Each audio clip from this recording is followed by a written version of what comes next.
Alright, welcome to my guide on how to complete every single combat mastery achievement. Today we'll be covering the elite achievements, and there's a lot to cover, so I'll try not to talk too much now. This video is organized by boss and is meticulously timestamped in the description below.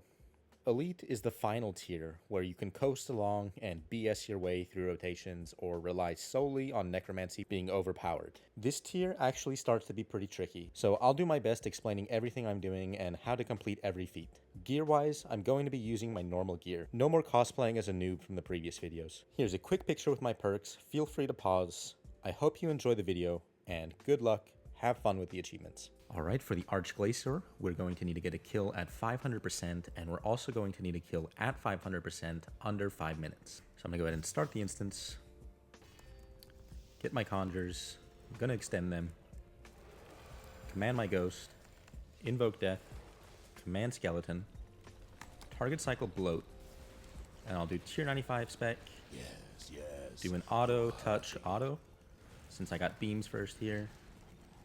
And then I'll do a tier 90 spec, and one last finger before the beam starts.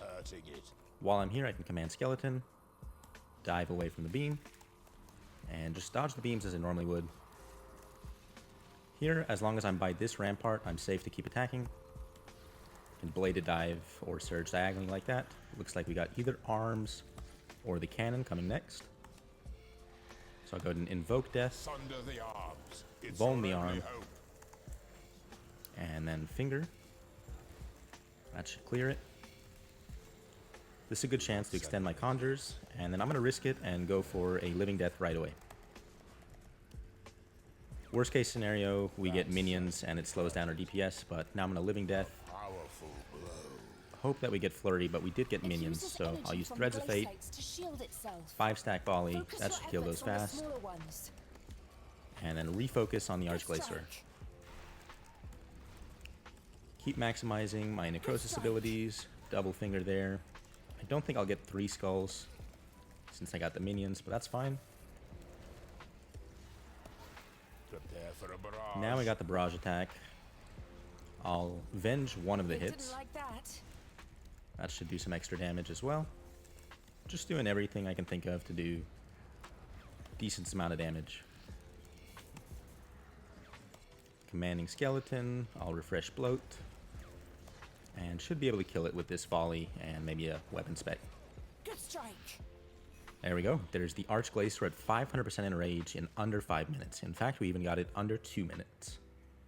So there's all the elite achievements for the Arch-Glacor completed. Next up are the hard mode God Wars dungeon times. So starting with General Graardor, we'll have to get a 24-second hard mode kill. Make sure you start the instance in a solo encounter.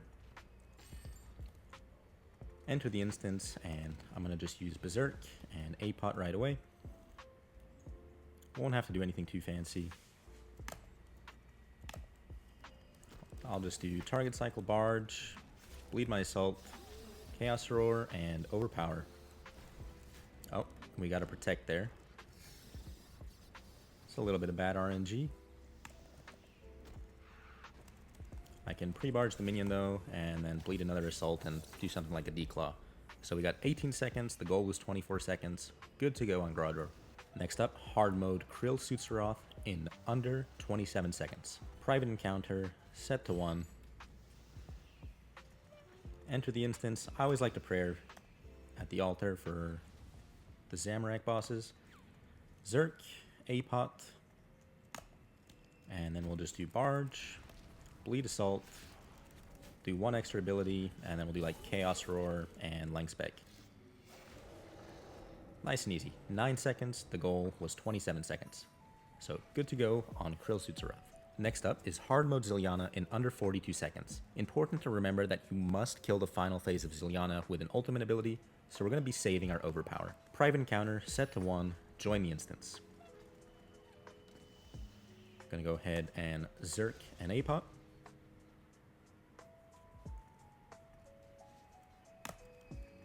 And then we'll barge the boss. This should kill the first phase really quickly. First phase is dead. While we're waiting for the boss to regenerate, we can actually get a pre-barge on one of the other monsters. And then I'll go ahead and bleed destroy. I'll do a length spec. And then Roar Claws. Finish it off with an Overpower. Nice and easy. I actually think my Necromancy kills were faster in the lower tiers, but we're having to do them all again to showcase in this tier. Lastly is hard mode Kree'Arra in under 30 seconds. So, as always, start a private instance with one player. Enter the instance, all sun in the middle. I got a Relentless, which is nice. I'll go ahead and just do a pre-Ditto. And then target cycle, Ditto. Did my wand spec, wild magic, and finished off with an Omni Power, I guess. 12 seconds. Target time was 30 seconds, so another nice and easy one there. For Helwyr, we'll need to do a kill in normal mode without moving. We'll need to get a hard mode kill in under 1:30, and we'll also need to do that hard mode kill without being hit by any of the mushroom explosions. Our kill time should be fast enough that we won't have to worry about the latter. Next up is to kill normal mode Helwyr without moving once you enter the instance. So I'm going to be using magic for that, and just hope that we don't get mushrooms spawning directly under us. So I'm not going to move. I'm going to wait until Helwyr starts making his way over to me. Bad luck on the mushrooms. That's fine though. We'll go ahead and just target cycle Helwyr. And chomping some food. I'll Devotion ahead of the barrage attack. Get into my Fasoa spec. Chomp my food. And just do the best damage that I can. Do my tendrils. Concentrated Blast and Omni Power. And there we go. There's Helwyr without moving. And we also had the mushrooms under us, so that made it a little bit extra tricky. Next up for Helwyr. So start the hard mode instance. Gonna get my Conjures. Invoke Death. I'll start with the Death Skulls. I got a Relentless, which is very lucky. So now I can just Living Death right away. Get another Death Skulls. I'll res that attack. Start my Split Soul. And just hope that I'm doing some good damage here. He's going to do the Frenzy in a moment. So we're going to have to put Prey melee on. Get another Death Skulls going. We can put our Split Soul back on. Probably got like 1 second left of it. And then just dump our volley stacks. There we go. There's hard mode Helwyr in under 1:30, and we took no mushroom blasts. In fact, we even got in 33 seconds. For Gregorovic, all we need to do is get a hard mode kill in under 1:48 seconds. One thing that can be helpful is to bring Dominion Mines. You can actually place these at the start of the fight and after the gimmick phase. They'll do 10k damage each to Gregorovic, so it can speed it up quite a bit. Alright, I'll do my Conjures outside, Invoke Death, start the hard mode instance, dive over to the other side of the arena so that my Conjures actually follow me. When Gregorovic spawns, I'll Vuln him, do a Death Skulls. I actually forgot to place my mines. We can place those now and hope they hit. And just trying to do some decent damage with Necromancy. I'll do a tier 95 weapon spec and tier 90 weapon spec, and we should be in the gimmick section. Alright, so now we're in the gimmick section. Ideally, we want to speed this up by targeting high HP monsters and walking in such a way that we're luring things closer together, so that our glaive bounces from one monster to another. So you see this guy is 4k HP. Better to hit that guy. Always trying to hit the higher HP monsters first.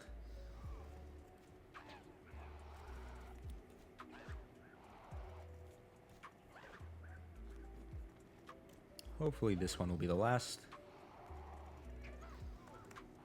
And if I'm not mistaken, we can invoke death during this section preemptively. We can also activate Split Soul.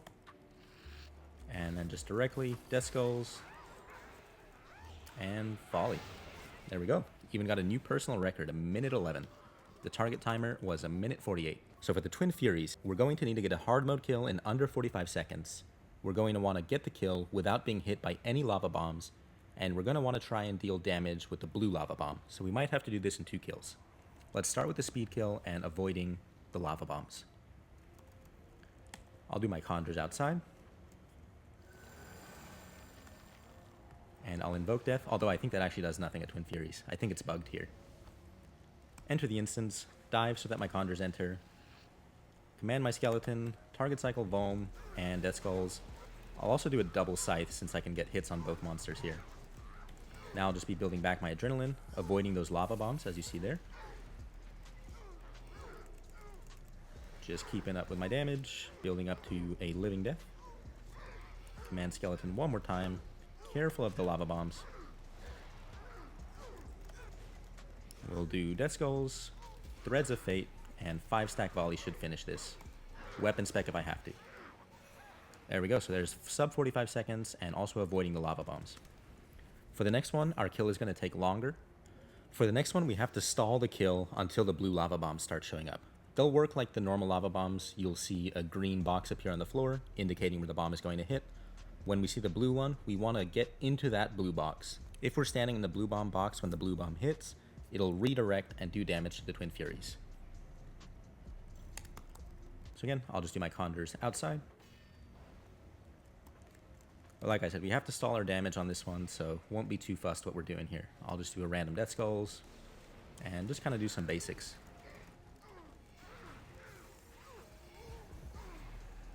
Really don't want to accidentally overkill.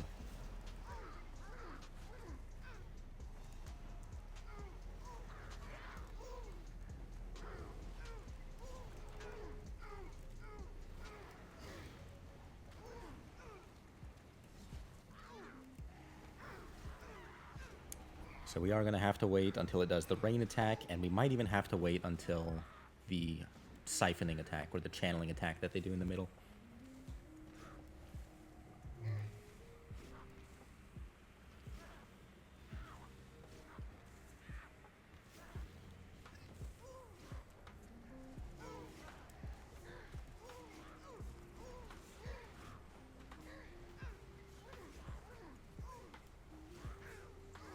Just biding our time. Again, very careful not to overkill. Necromancy is so powerful. You can see I'm hitting like 8,000 damage auto attacks here, which is pretty nuts.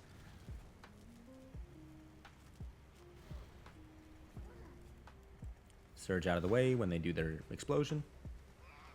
And shortly, we'll see a blue lava bomb joining the party. Just keep chomping some food. There we go, there's the blue lava bomb. So just dive to the spot and you'll see it'll come do some damage. Now I'm eligible for the feat, so now I can just do threads, 5-stack volley, and weapon spec. And there's all the elite achievements for the Twin Furies completed. For Vindicta, we're going to want to get a hard mode kill in under 2 minutes, and using Necromancy makes this a total breeze. So, enter the instance, summon conjures, I'll do a life transfer as it's a bit of a long fight. Invoke death, command skeleton, target Vindicta, Vuln him, Death Skulls, start building up with our basics. And I'm actually going to do a tier 95 weapon spec. I'm going to save my living death for the second phase of this fight. I'll try and get through this phase using my best thresholds and my 2 weapon specs, using things like bloat, maximizing my tier 95 weapon spec. I'll use command skeleton here, 5-stack volley, and now we're in the Gorvek phase. So Vuln him again, and then we'll do a living death rotation. Go ahead and split soul, maybe a bit risky with how big the melee hits are.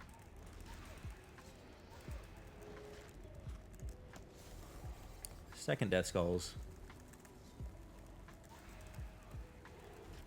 Just trying to do some big damage. I actually forgot to invoke Death Him, but looks like we'll be fine.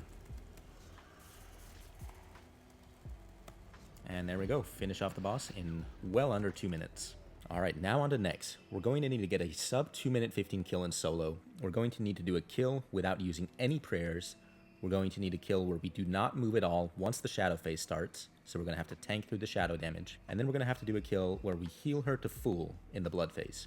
So she'll be 120k HP in the blood phase, and we want to let her heal all the way back up to 200k. That's going to be a fun one. Let's start with the 2 minute 15 solo. Start a private encounter, set to 1. One thing to note, it can be helpful to have the Armadillo book, and also the minion mines can help you kill the minions a little bit faster.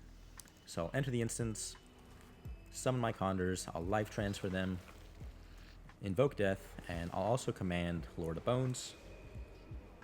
I'll do a command Skeleton, Anticipation, Vuln, and Death Skulls for the first phase here. Couple abilities, dive over to Fumis, use Bloat, and a couple basic abilities. Tell you what, we can also pair it with the Shadow Phase achievement. I'll just keep standing right here. Gonna have to eat that Shadow. I'll use command Skeleton. I'll use my volley there, and there we go. Now eligible for Shadow Tank. Go ahead and kill Umbra, same way we killed the other minion, using Bloat first. And then phase into Blood Phase. I'm going to go ahead and Living Death here, get a couple stacks off the Blood Reaver. And then Death Skulls next, Finger of Death. That should finish this phase awfully quick. Next minion, Bloat, and a couple basics will finish that. Can also command Skeleton. And onto the Ice Phase. Good time to extend my Conjures, avoid the Contain this, and use one more Death Skulls.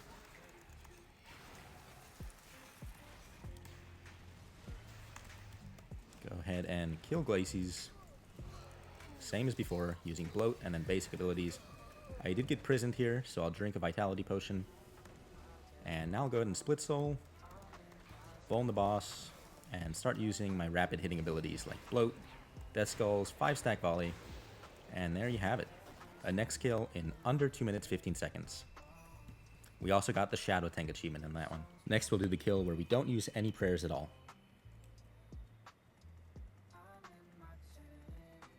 So that means we won't be able to use Split Soul.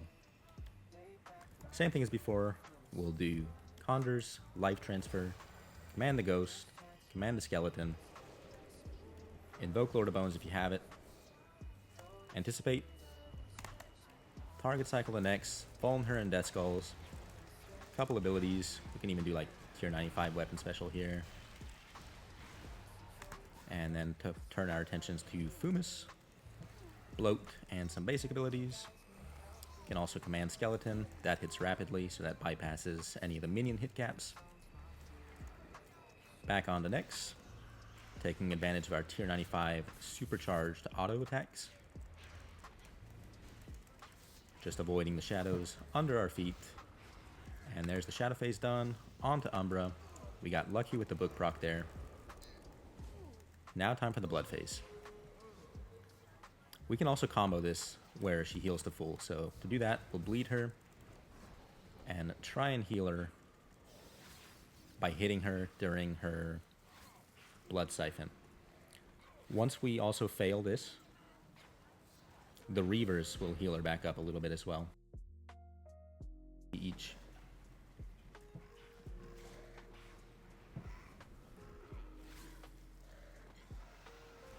Another Siphon, so good time to do some damage, as any damage we do now will heal her.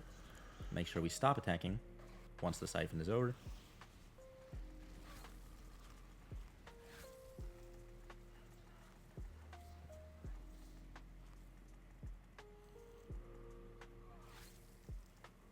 It's actually a bit tricky doing this with the no prayer achievement. More damage on her. Hopefully we get her to 200k in this cycle or the next one. Probably the next one. Let's build some stacks on the Reavers so that way we can do more damage on next during the Siphon. Alright, she's 191,000 out of 200,000. One more Siphon ought to do the trick. Alright, 5-stack volley her. There we go. Now she's up to full. I'll get new Conjures. Vuln her. Weapon spec. And this will take a couple cycles, but that's fine.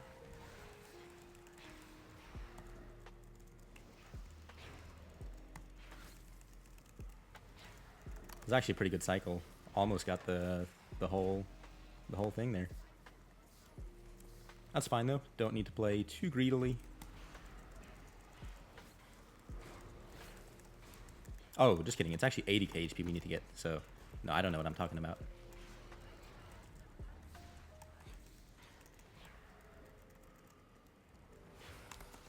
There we go. Blood phase down.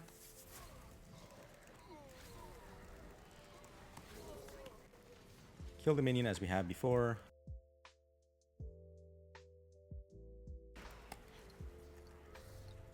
I'll use a vitality potion for this. 4-stack volley to phase. Kill Glacies. Use my skeleton spec.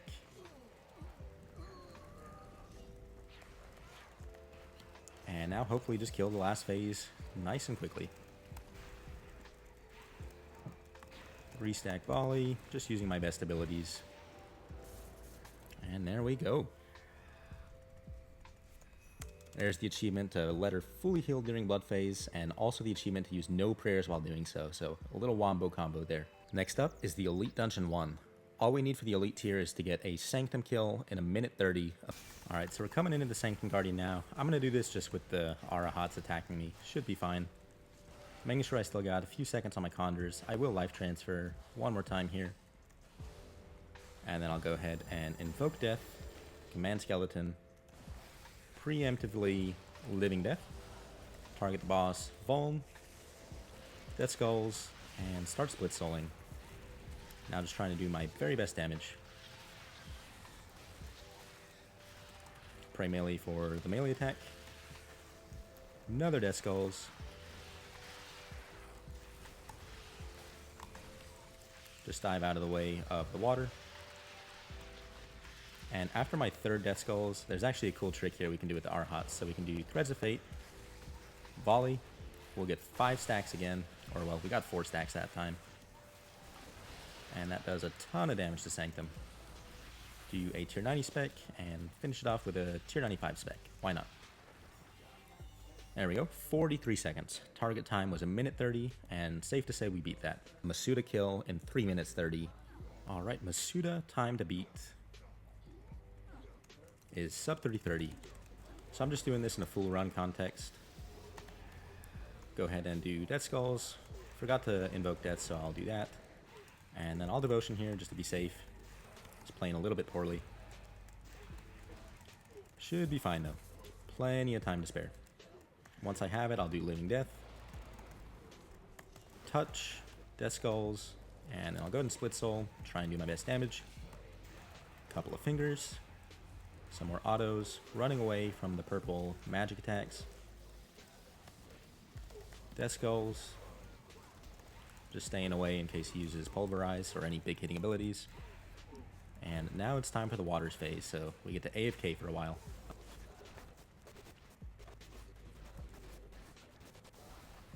I think it's a good time to summon my Conjures.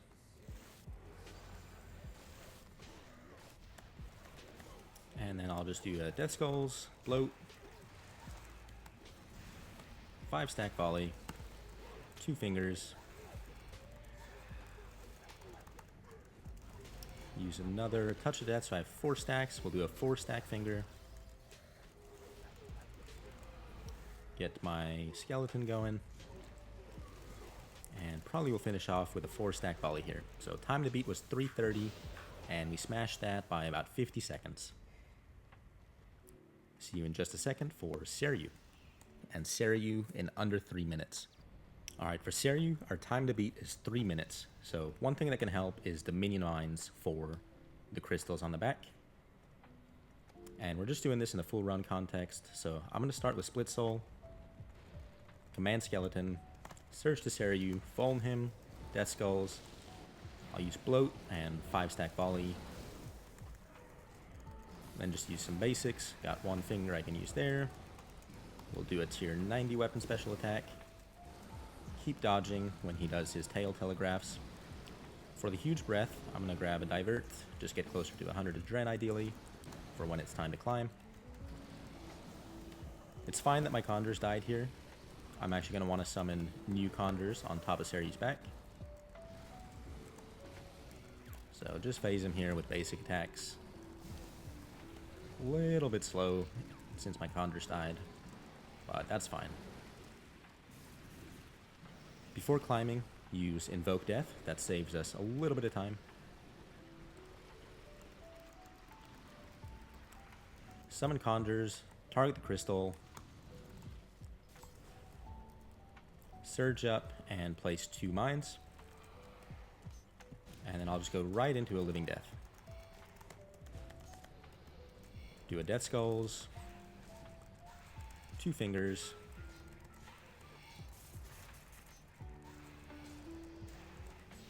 can use Skeleton, target the second crystal, and same thing. We'll do Death Skulls, aim to get 2 fingers, make sure we use Invoke Death as well, so that does an extra 30k damage for us.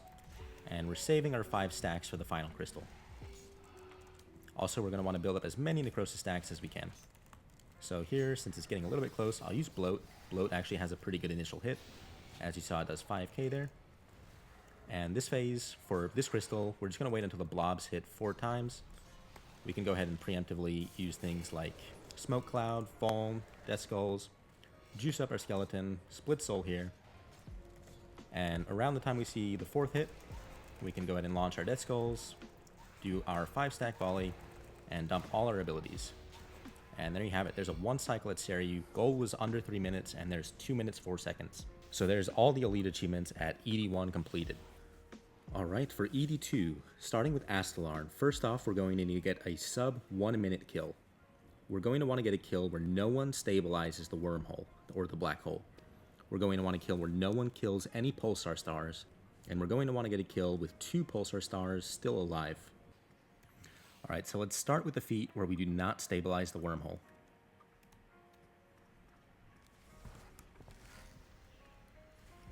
To do that, using Split Soul is going to be our best friend, as that bypasses a lot of the damage cap that comes from not being able to stabilize the wormhole. So to start, we'll get out our Conjures, Invoke Death, Command Ghost, Command Skeleton, and we'll start with the Split Soul. Try and get as much damage as we can right now. So we'll do Death Skulls, 5-stack volley, Weapon Spec, and looks like that's all the damage we're going to be able to get for now. Keep doing abilities with our Split Soul. As you can see, the damage bypasses. We will kill the Pulsar Star. It would be really hard to do that feat at the same time. Keep using your Skeleton. Looks like that does a little bit of damage that bypasses.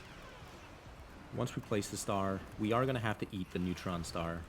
The Neutron Star. So that's fine, just eat some extra food for that.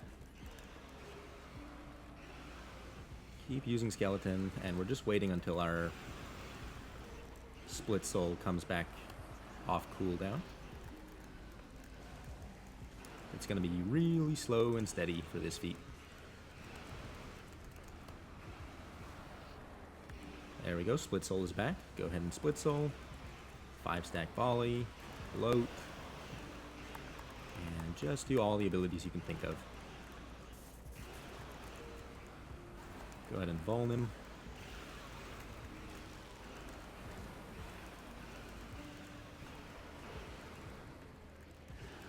And we're getting close to the point where Deathmark will proc. Make sure we're eating up.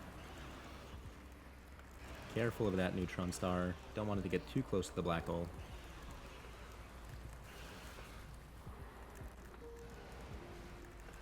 Alright, so it looks like Deathmark doesn't actually proc through that, so that's a learning. I'm going to go ahead and barricade. That way I can tank the Neutron Star and kill this Pulsar. I'll summon new Conjures.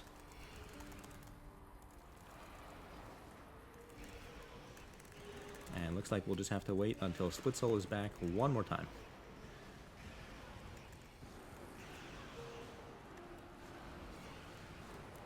Split Soul, make sure you bloat. It's probably your best ability under Split Soul.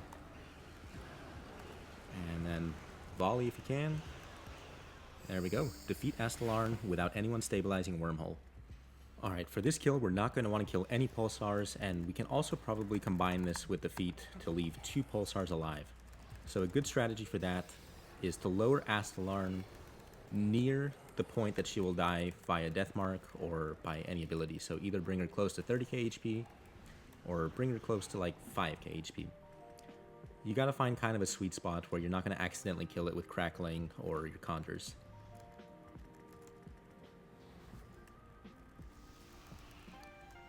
So I'm gonna opt for the Deathmark route. Let's get started the usual way. Conjures, open up with some damage.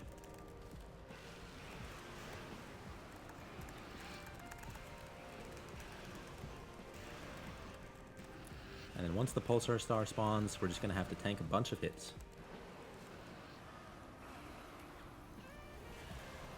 We'll see if Darkness helps us at all. Probably not, but can't hurt to have that active as well.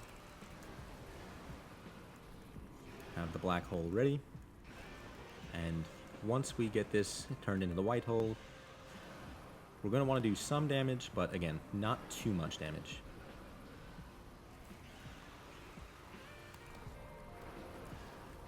Also a good time to build back up some HP,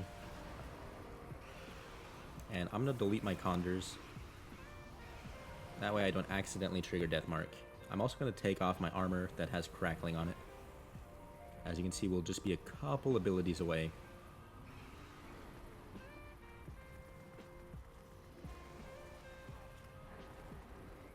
So hopefully a second Pulsar Star spawns soon.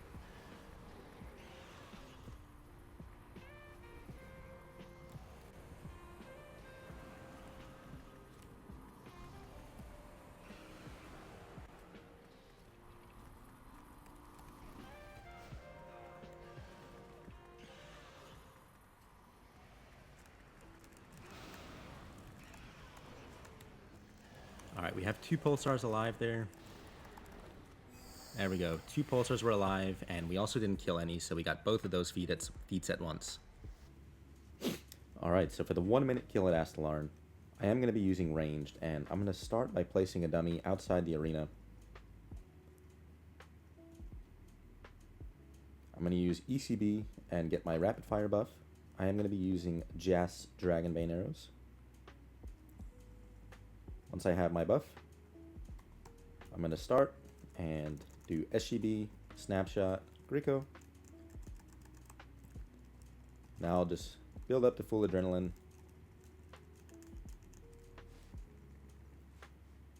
We'll kill the Pulsar.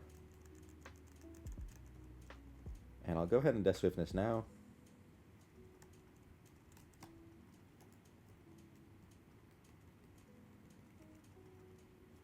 And hope that the neutron star doesn't take too long to spawn. So now it's spawned, I'll go ahead and ECB, and while it's coming over here, I'll get my rapid fire buff. And just ECB, maybe a bulk spec and dark bow. And there we go, 49.2 seconds. Not too shabby. Alright, this is going to be Verak Lith in under 3 minutes. We actually got this time in one of the lower tiers. But we're doing the comprehensive guide, so we're going to show it off again. Get your conjures, command skeleton, and I'm going to start with a bone and a death skulls. Building back up to my living death. I'm also going to bloat before I living death actually. Just a couple more basics. Command my skeleton before living death, and we're going to have the pillar spawning. So I'll pray melee, use that first hit of Death Skull on the pillar, turn on my Split Soul, and start blasting away on Verak Lith. You can also use the Dragon Slayer Sigil, that'll add some extra damage for a little bit of time. Do a 5-stack volley on your Split Soul. I'm just going to disrupt to ignore that bomb attack there. Another Death Skull. Probably want to extend my conjures.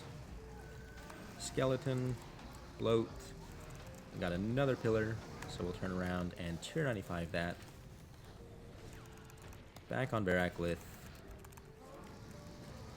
And should be able to kill it very quickly here. We'll do double finger, tier 90 spec, and 3-stack volley. Should kill it. There we go. Not only was that a kill under 3 minutes, was under 1 minute 30 even. Alright, this is going to be Blackstone Dragon in under 4 minutes, so I'm going to get my conjures ready, make sure I'm overloaded. Deathmark, And then I'm going to Split Soul, Command Skeleton, Surge into the boss. If you had Dominion Mines, you could place them now, and they'll actually work on the Blackstone hands. But I actually forgot to bring them, so we'll just be doing our best without them. So do our best to get to 500k on Blackstone Dragon. Death Mark during the transition cutscene. Not to waste any time, we can also command Skeleton there. Saves a little bit of time. We'll bloat, and I'll go in and do 3-stack volley on this hand. That should kill that guy. We want to use Invoke Death and bloat on every single hand. These are two of our strongest abilities with Necromancy. So just building some stacks on this hand. I'm going to use them on the 4th hand, or the 3rd hand rather. I got a 5-stack volley there. I'll speed that up. I can command my Skeleton once again. And also extend my Conjures. It's a nice time to do that since I'm safe to Soul Split during this phase. Target this hand, Invoke Death, bloat. And ideally I would like to try and time it that I can Death Skulls so that my Death Skulls will kill this hand and also bounce to Blackstone Dragon. So I'll try and do that. Should have done that earlier. That's fine. Death Skulls on Blackstone Dragon. Got lucky with the Relentless. Into the Living Death. And we'll do our best to get a flight skip, but not gonna hold my breath. We'll do Dragon Slayer Sigil. And just try and do our very best abilities. We did a 5-stack volley. We did our bloat. Probably won't get the 1 cycle. Doesn't look all that close. That's alright though. We did good damage nonetheless, and all we're going for is a sub 4. So, take advantage of the lore phase. Might as well build some stacks. Nothing better to do. Once Blackstone Dragon stops jumping, we can Split Soul and just dump all of our abilities. We should have full stacks. So we'll do Skulls, 2 Fingers, 5-stack Volley, and Weapon Spec. And we killed it with a minute to spare. Alright, here goes a sub 1 minute 30 Crassian Leviathan. So I'm going to start as usual with the Conjures, with the Death Skulls, with the Invoke Death, and then building up to my Living Death. Just doing some basic attacks. Can also do 1 more Skeleton before Living Death is ready. And then Living Death and A-Pot. Got lucky with the Relentless. Split Soul, and then just dump all my abilities. 5-stack Volley, 2 Fingers. Build back up. Another Death Skulls. And then finish off with some more Fingers. And there we go. We had about 50 seconds to spare on that one. Alright, target timer for Terraket is sub 3, and we're also going to be doing the Tank and Spank achievement at the same time. So same as always, get your Conjures, Invoke Death, and then we'll start off by doing Split Soul and Death Skulls. Go ahead and do 5-stack Volley if you had it. Just do a bloat, and then just doing some good abilities. We're going for 200k HP here. I forgot to bring my Salve Amulet. That would make it even faster, even more reliable. But you'll see we'll be just fine with this. While he's phasing, you can command your Skeleton to kind of juice up his rage stacks. Reapply a bloat. 5-stack Volley and Weapon Special. I'll do both Weapon Specials here. And then now I'll just build back up to full Adrenaline. I'll extend my Conjures. Living Death. And then we're just going to unleash everything. We can also use Threads here. Since there's a lot of targets, we can build a lot of soul stacks quickly. And then we just want to dump all of our good abilities. So another Skulls, more Necrosis stacks, more Fingers.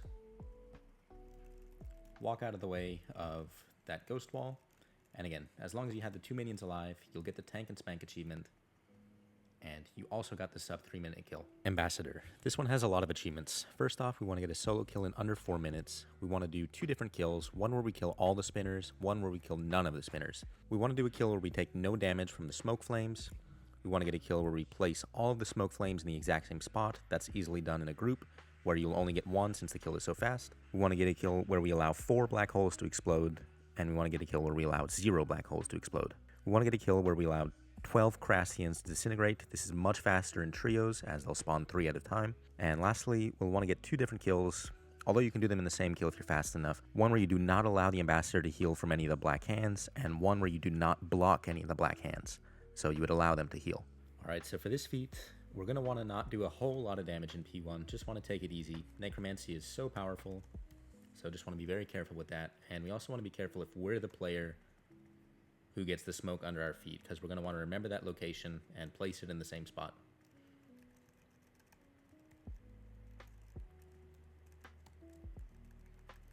So just doing damage with some basic attacks.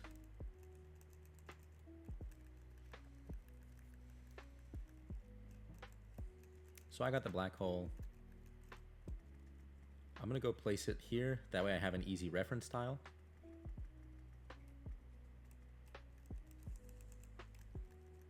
Soon we'll get some black holes. So we just have to kill both of these.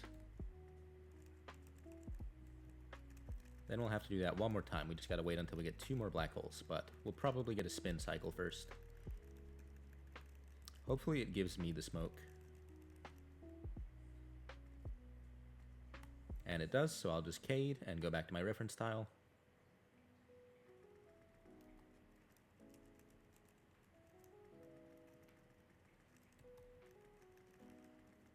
And now we'll just make sure we kill spinners.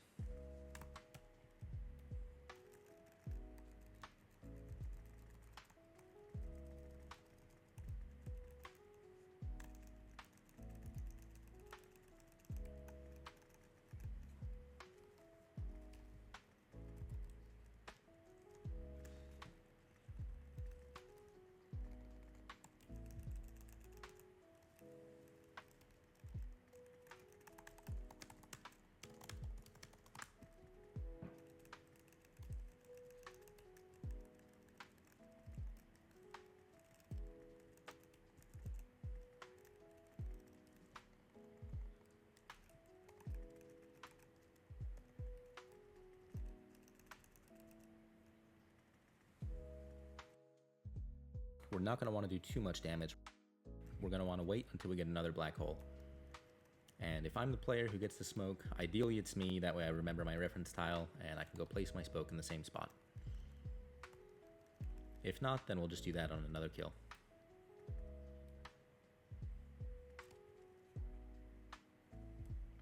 So, very lucky. I've gotten all 3 smokes, remember my reference tile, go place it here, wait a second, and then come back out. Waiting for black holes.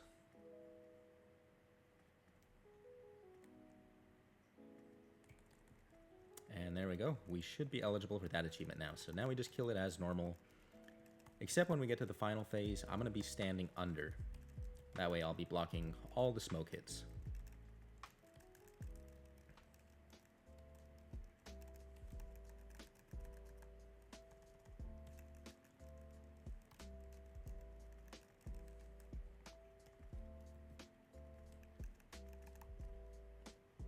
So stand under, it can be helpful to zoom in and just spam click.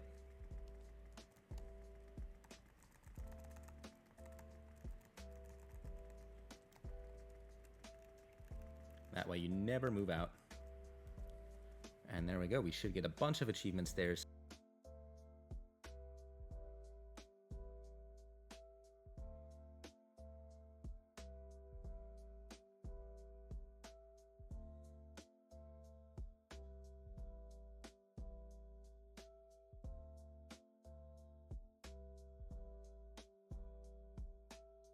Alright, for this kill, I'm going to showcase a couple things. We're not going to kill any of the spinners, and the other achievement you could combo is to allow 4 black holes to explode. So for this one, you may want to have some extra food. We're going to be tanking through a lot of damage. I'm also going to be bringing a Turling Force switch, so that when the spinner phase is finished and we're going to be tanking all of those spinner hits, we'll have an extra long barricade to help us out. So when you're ready, we're going to start the fight, and we're not going to want to do too much damage out the gate. We got to stall a pretty good amount of time to get all the black hole spawns. So we'll just take this time, build some stacks.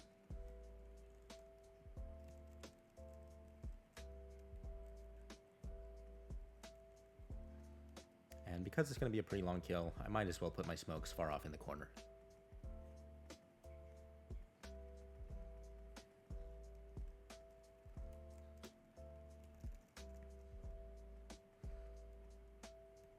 So there's one black hole. We're going to want to wait until that explodes.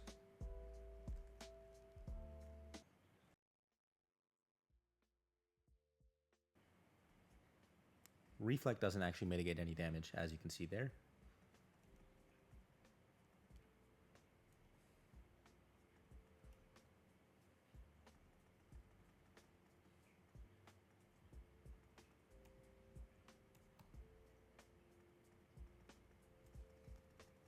Alright, and now this is going to be fun.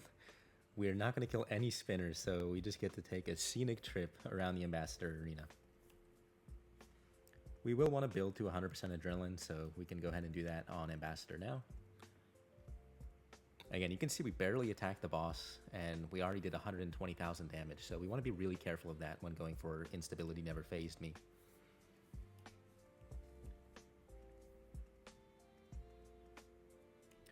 I also want to point out that while I'm only demonstrating the technique, going for the Crawfish Boiled achievement is much faster in a trio, as 3 sets of Crassians will spawn at a time. So you only have to wait for 4 of them to spawn. You can do it in a solo, but it will just take a tremendous amount of time. So long that I'm not going to showcase it here. But that is the principle behind it. To deal with these spinners, start with Devotion and Pray Ranged, and then use Resonance for the first one. We can time it so that we use Disruption Shield here.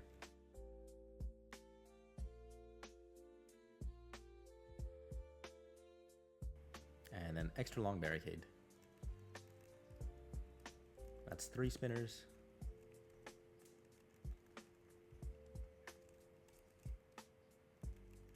There's the 4th hit. There's another black hole as well. Disruption Shield that one. And again, careful here, this will hurt.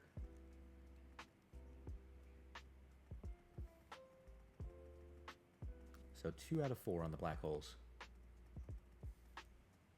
I'm gonna be careful with my smokes. Gonna put those in the opposite corner.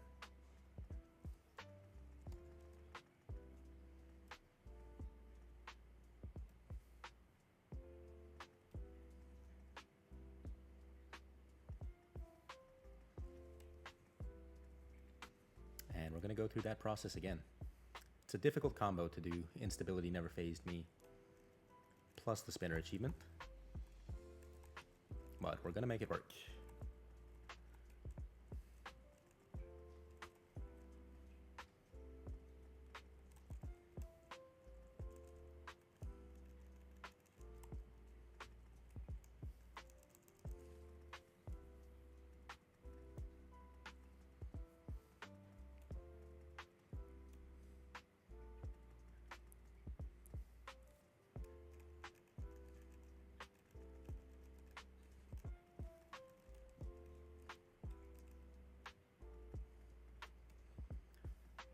So again, we'll do the same strategy here.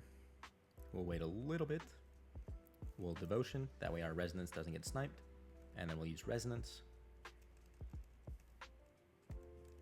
We'll try and time this one with Disruption Shield.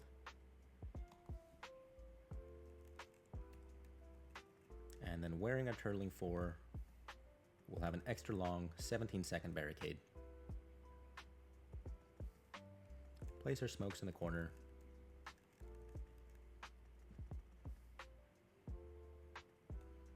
There's going to be the 3rd black hole. I'm going to use a Vitality Potion for that one.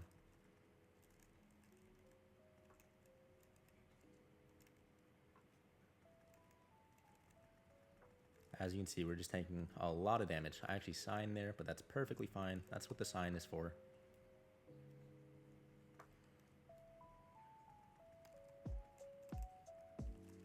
And we'll just have to do that one more time.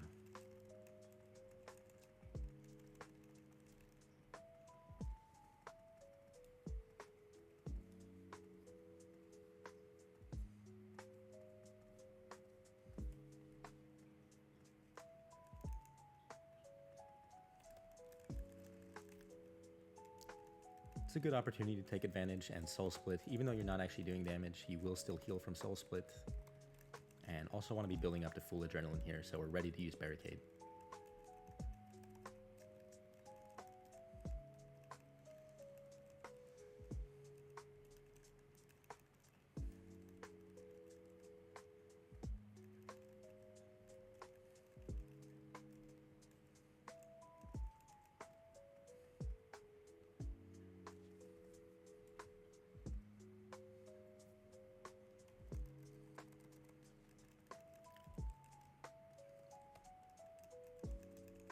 Same as before, we'll do Devotion and Resonance. We'll try and time Disruption Shield for this next one.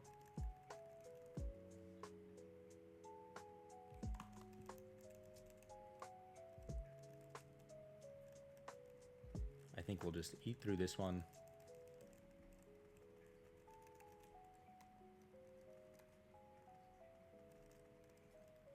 Eat through this one as well. That way we have our barricade. That should last the duration of the black hole as well. So here, going to be sure that I actually start doing some damage now. No need to get another set of spinners, as that was the 4th black hole. So we should be good to go from here on out. Now it's just a kill as normal.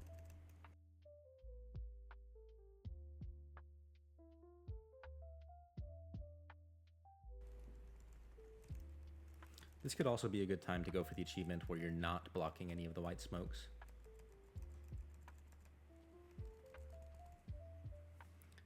But there you have it. If you did the kill just like I did, you would have gotten the Instability Never Bothered Me Anyway, Instability Never Phased Me achievement, as well as the achievement for not killing any of the spinners. There's Invoke Death, Command Ghost, Command Skeleton, and start off with a Death Skulls.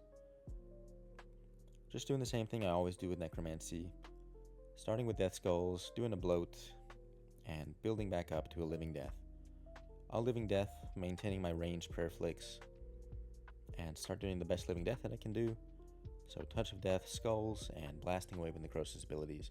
Switching to Pray Magic for that blue bomb attack, and when I have the countdown bar above my head, that means I'm going to be placing a smoke under my feet, or this smoky fire. And once it counts down all the way, just wait an extra second, and then walk away so that you're not standing in the smoke. When he summons a black hole, just turn your attention to that and use a stunning ability, in this case Soul Strike. Weapon Special would also work, but ideally you'd be saving that for Ambassador himself. I managed to do pretty good damage with my Living Death and my Split Soul, got him down to a pretty good phasing HP of around 650,000 HP, at which point it's time for spinners. It can be really helpful to use Target Cycle and start damaging this spinner early. I think it's good to bloat every single spinner that you can. If you have flanking, like I do on my tier 90 weapons, it's really, really strong against these spinners. You can do Soul Sap and then Soul Strike, and all your Soul Strikes will hit about 10,000 to 11,000 damage. So it's really huge for clearing these really quickly. You can also invoke Death on them, and that'll just increase your odds at killing all of the spinners before it's time to attack Ambassador again. Just going around the room, using our best abilities. In my case, it's the flanking ability.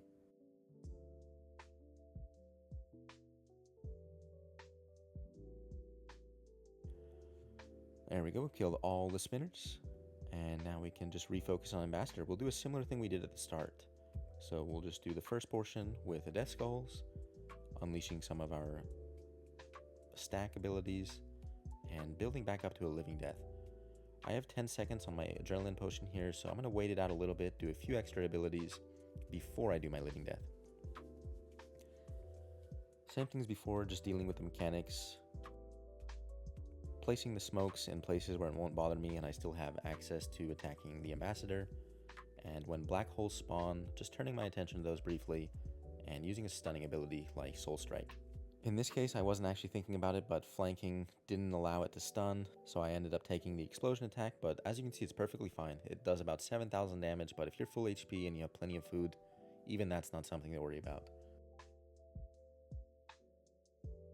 So just doing my best damage throughout the fight. Once it comes to the final phase, Seiryu will heal you to full, which is really convenient. And then we want to be going around the arena, preventing Ambassador from taking these white smokes that heal him. As long as we're standing in between the smokes and Ambassador, they'll turn into black smokes and they will not heal him. So we can just kind of make our way around the arena.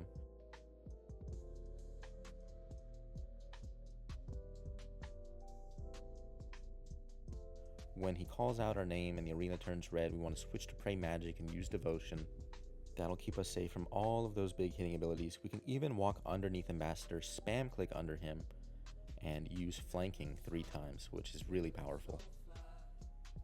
Alright, let's get into the Sanctum of Rebirth, starting with Vermix. For normal mode, we're going to need to get a sub 2 minute 15 kill, and for hard mode, we're going to need to get a sub 2 minute 30 kill.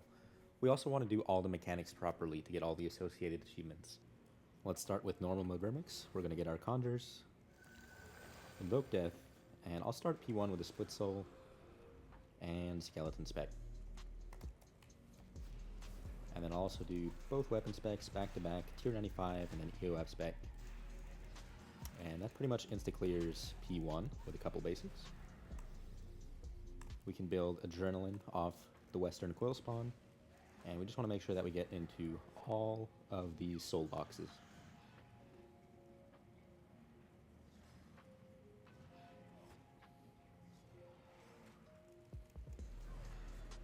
Then we'll get back on the middle one.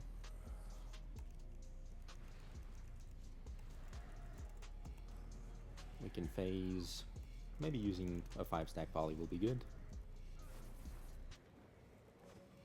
Probably won't even get the Moonstones that way. Just kidding, we still get the Moonstones. That's fine though. Just want to dodge those. And then same thing on this side. Make sure we get all of the soul boxes. We can also Living Death now and build a little bit of Adrenaline. And then we'll Split Soul, back to Vermix, and just dump all of our abilities.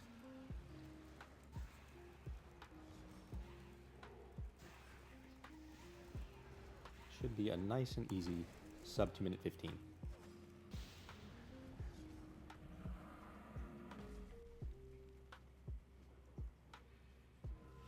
For hard mode Vermix, we want to get our kill in under 2 minutes 30, and we want to do all the mechanics pretty much perfectly. So I'll start getting my Conjures, Command Ghost, Invoke Death, Split Soul, Command Skeleton, Surge Target Cycle, Vuln, Death Skulls, Bloat, and then I'll do tier 95 spec, as well as a tier 90 spec.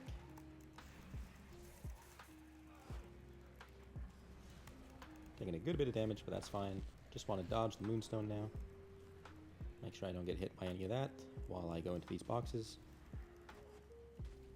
You can actually target the Moonstone to get some more Adrenaline. Just make sure that it's not too far away from the soul boxes. I'll Bloat on Vermix, I'll Revuln, 5-stack volley. I'll do a tier 90 weapon spec. Man my skeleton. Watch out as I'm going to have Moonstone here.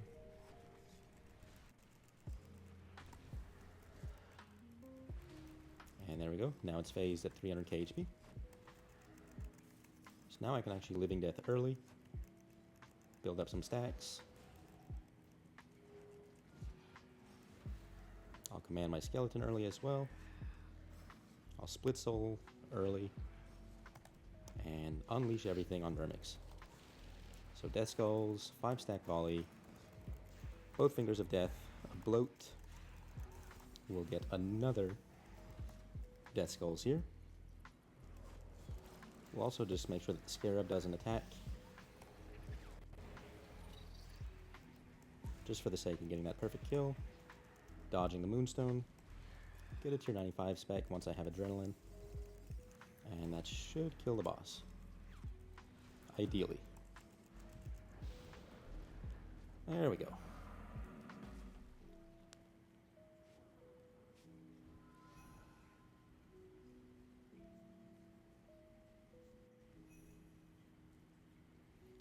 And And as you can see, I got the perfect Vermix kill, as well as the Vermix speed killer kill. For Kesselam, we're going to need to get a normal mode kill in under 3 minutes 30, a hard mode kill in under 4 minutes, and we're going to want to avoid the Sanctum Blast attack, kill obelisks before they charge, and essentially just do all the mechanics properly. So I'll start with my Conjures. Invoke Death. I'll do Split Soul, Command Skeleton, and start with the Bloat, then Tier 95 spec. Step away from the Tile Blast, do a Death Skulls, and maximize my Tier 95. You can also use a Tier 90 spec to phase him, and then now I want to kill the portal, or the pillar rather. So just make sure you invoke Death on that guy, and use your best abilities. We still have our Tier 95 active, so we can use that. Back to Kesselam. I'm going to extend my Conjures here, and then do a big Living Death. I'm going to Freedom for the Moonstone. Make sure I kill that, and walk out of the range. Time for Living Death. And just start blasting away. Big Death Skulls. Dodge the floor mechanic. And then I want to get to 200k HP on Kesselam. Make sure I revuln him. And I'll go ahead and Split Soul as well.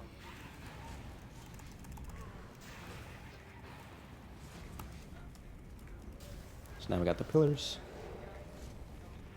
Make sure to death mark the pillar.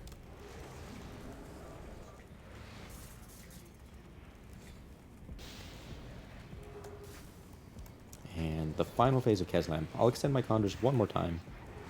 And just want to start dumping all my best abilities. I'll do another Tier 95 spec here. Touch of Death, Finger of Death, and then EOF weapon spec should finish the boss pretty soon. There we go. Nice and easy, under 3 minutes 30. On to Kesselam. Time to beat is 4 minutes. Ideally, we also get the perfect kill. So summon the Conjures, extend them, invoke Death.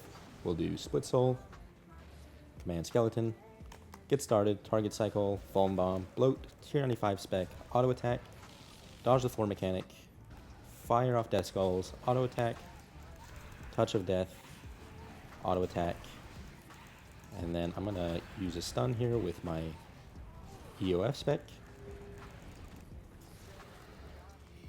Make sure you freedom. Kill the Moonstone Shards. Get out of range of that Moonstone Blast. Gonna use my Skeleton here, and after I dodge these floor mechanics,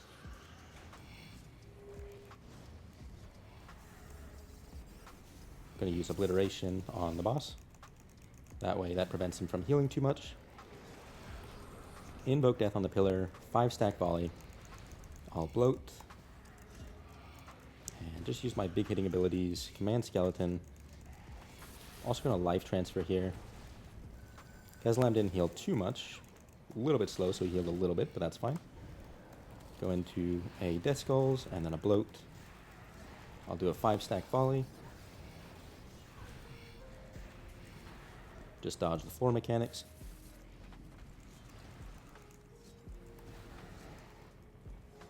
And now I'm gonna Living Death.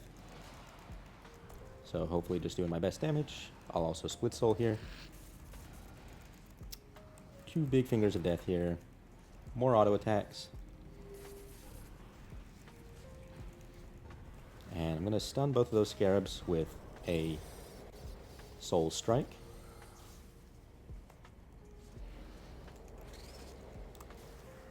Unfortunately, I was not able to use my Obliteration on Kesselam, so he's going to heal up a little bit, but that's fine. Rather just kill the pillar. Get my Conjures, heal up about 50k HP. Not the best, not the worst. So, back to focusing on Kesselam, just dodging those floor mechanics, getting in some good damage. I'm going to do a Tier 95 in a second. And then go into a Death Skulls. Watch out for this floor mechanic. Just play it safe. Don't want to mess up the perfect kill for no reason. Do my 5-stack volley. Do a bloat. Make sure I break out of the Moonstone shards nice and quick. Finger of Death is good for that. And cool little trick, you can use Threads of Fate and build extra souls off of the Moonstone targets. I didn't get the best Moonstones there. That's alright though. It'll get the job done. Finger of Death, weapon spec, and there you have it. Kezalam in hard mode under 4 minutes. Should also be the perfect kill as well. Yes, it was. For Necromancy, we're going to want to get a normal mode kill in under 4 minutes 30, a hard mode kill in under 5 minutes. We want to avoid the hieroglyph damage, do not let scarabs hit Necromancy. We want to get a 1 cycle in the Shadow Sands, and we essentially want to do all the mechanics perfectly. Lord of Bones if you have it. Command Skeleton. Split Soul Surge in, target cycle, Vuln, Death Skulls. I'm going to do a bloat, and then I'll do a tier 95 spec here. I like standing on this left side tile, as it's only 1 square away from the spot to dodge the other mechanics. I'm going to use Disruption Shield for the Obliterate. Or I guess we skip the Obliterate in normal mode. Just making sure I'm dodging the hieroglyph damage as well.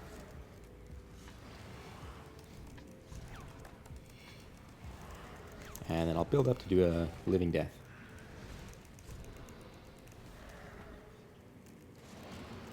Alright, Disruption Shield, that Obliterate.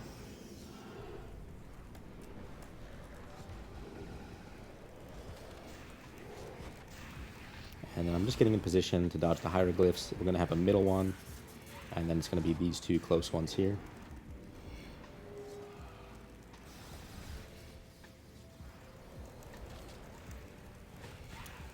Now we're going to be on the Nephthys phase.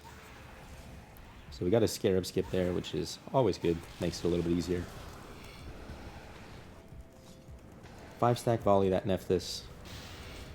Dodging the floor mechanics. And making our way over to this Nephthys. We'll do 2 fingers. Hopefully we get it before it heals. I'll just do a volley just to be 100% sure. Get new conjures, extend them, and I can do a weapon spec on Necromancy before we go into the Shadow Sands realm.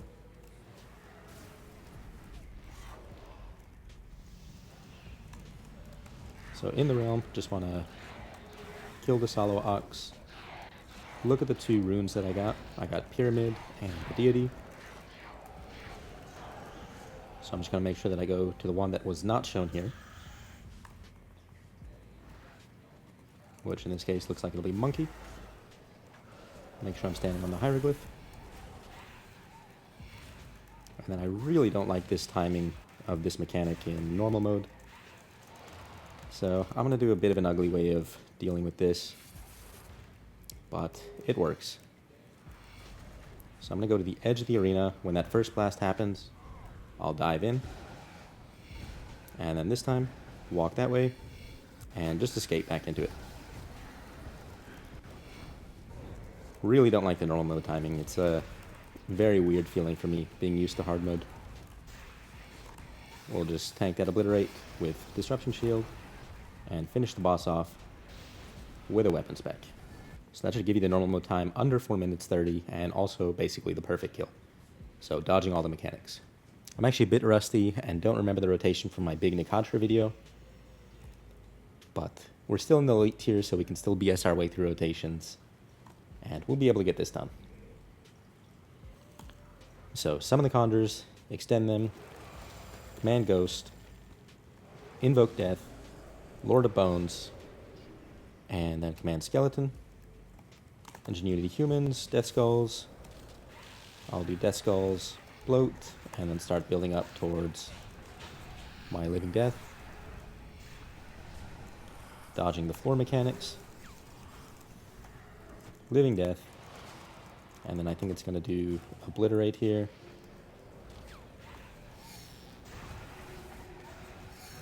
So I'll reflect that.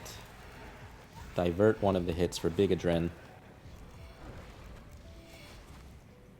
Just watching out for the floor mechanics now.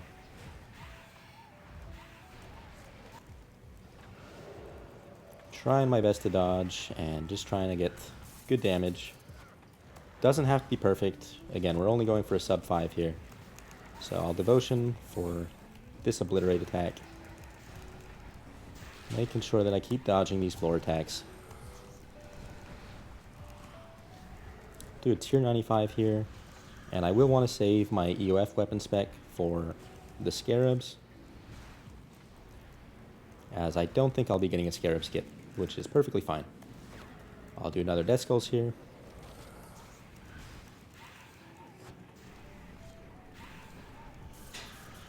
Threads of Fate, since the Scarabs popped up, and EOF spec. That ought to kill him. Refocus on Necromancy. Shoot. Well, I took damage from the Soulfire, but that's alright. Now it's going to be the Nephthys phase. Get some new Conjurers. Do a Bloat.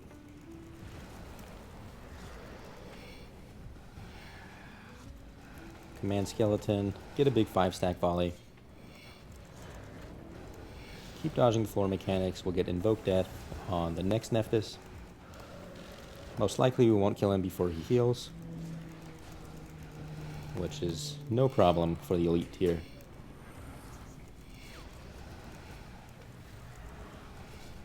Kill the Nephthys, and we got a little bit of time to do some damage on the Katra, so we can do like a EOF weapon spec.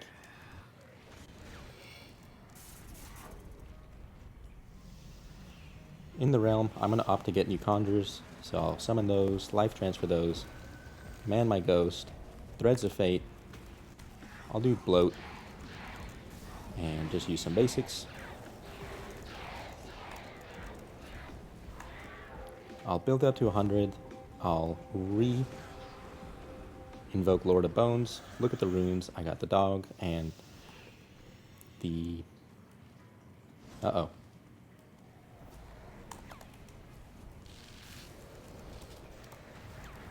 Alright, just focusing, wanting to stand on the gold circle now. 1, 2, 3, step forward.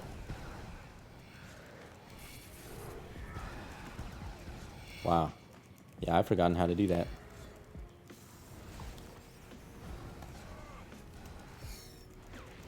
That's fine though. All we need for normal mode, all we need for the elite tier is just that sub 5-minute kill.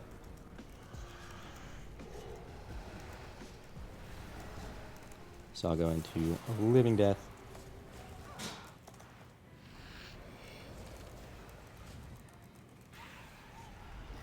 Oh man. Yeah, I really forgot how to do this boss. Goodness gracious.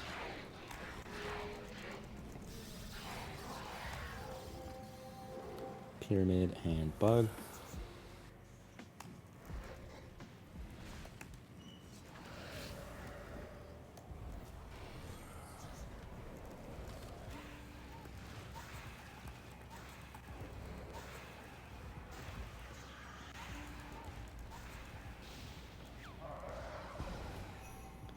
Alright, there we go. Wasn't very pretty, but there's the elite timer for Necromancy, so that completes all of the elite achievements. For Har-Aken, we'll need to get a sub 30-minute kill, and we'll also not want to pick up or use any of the crystals throughout the fight.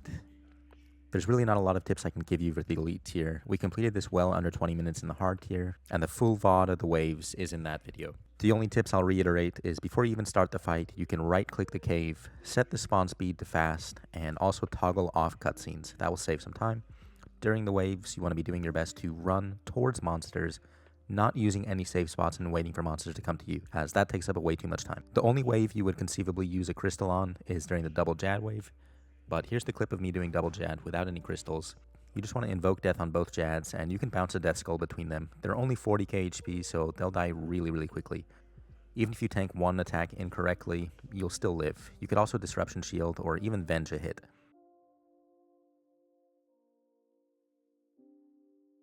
And lastly, here's the clip of Har-Aken with the achievement activating. For Kalphite King, we'll want to get a sub 30-second kill. That can be done in groups, and we'll also want to get a solo kill. Alright, so the timing to remember, 8 abilities before it spawns, 7 abilities when it starts, and the 8th ability will be Soul Strike. And it doesn't matter which combat style you get as the spawn. So we'll go ahead and enter.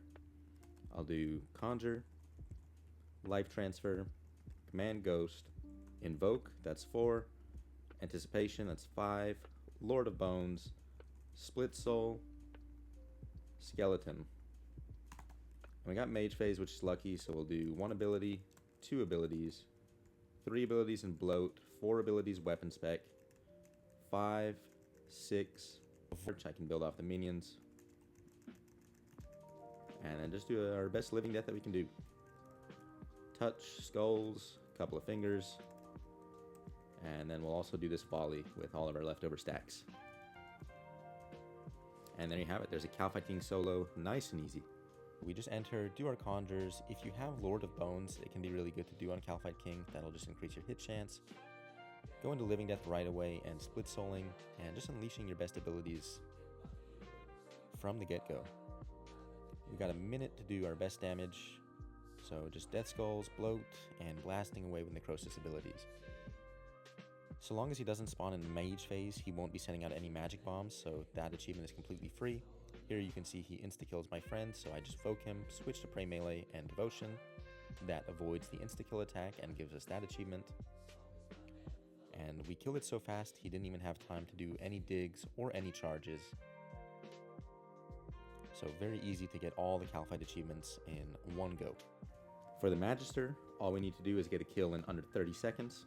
And to make this one easier, I'm going to gather some souls at PVM Hub beforehand. So I'll gather at least 4 Necrosis stacks, and I'll want to get 5 souls so we can do a big volley.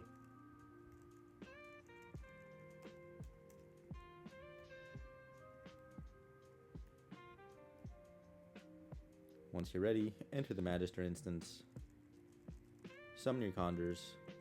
No need to extend them as it's a pretty short fight, but invoke death, command your ghost. We'll do Split Soul, Skeleton, start the fight. Start with the Death Skulls, Vuln and Bloat. I'll do a finger here. I'll do a tier 95 special on this phase. And then I'll do volley on this phase. And then end the final phase with a weapon spec. Didn't even have time to do the weapon spec, but there you go. Magister in under 30 seconds. For Barrows Rise of the 6, we're going to need to get a sub 18 second kill. We're going to need to get a perfect kill where we dodge all of the brothers' mechanics, things like Carol's bombs, Carol's lightning, the spin attacks from the various brothers, Torag's hammer, all that kind of stuff. I'll show you the easiest way to do that, and then we're also going to need to get a solo kill, so I'll show you the easiest way to do that as well. Ideally, we also want to be on the side that does not have Carol and does not have Torag, as they just have the most annoying mechanics. If you're on the side with Carol and Carol dashes in the shadow, it'll extend your kill time by a lot before the other brothers can jump over to the other side. So I've set mine to be Darok, Guthan, and Verak on my side. And I think that's probably the easiest rotation to solo from. So summon your conjures,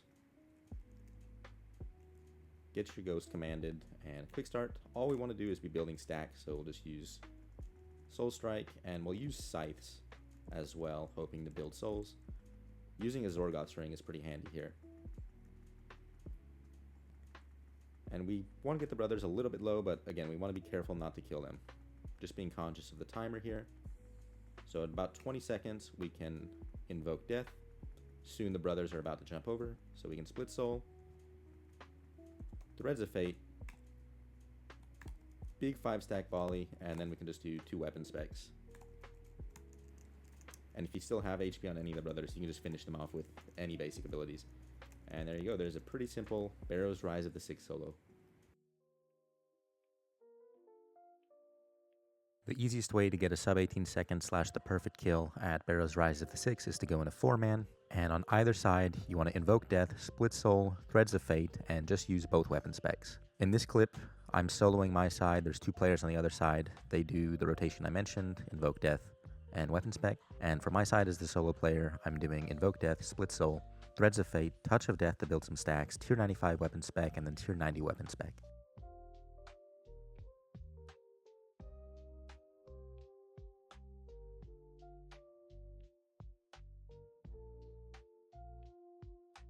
Next up is Rasial. We'll need to get a kill in under 1:30. We want to kill him without being hit by any of his minions, and ideally we'll be killing him so fast that he won't summon any minions. We want to get a kill where he does not hit us with Volley of Souls, and then we also want to not get hit by his Finger of Death in P4. wait outside the instance until we lose target, and then summon our conjures. Extend them, enter the instance, command Ghost, invoke Death, Skeleton Spec, and then target cycle Death Skulls, dump the volley, and then just build back up to Living Death.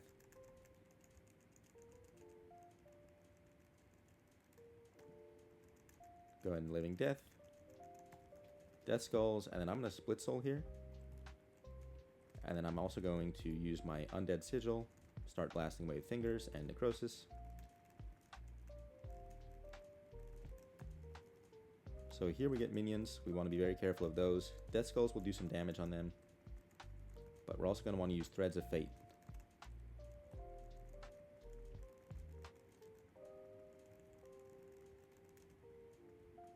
So just still running around the arena. Trying to do our best damage here as we want to skip the volley. So you see he has 4 stacks. So we didn't skip the volley this kill. We'll have to do another.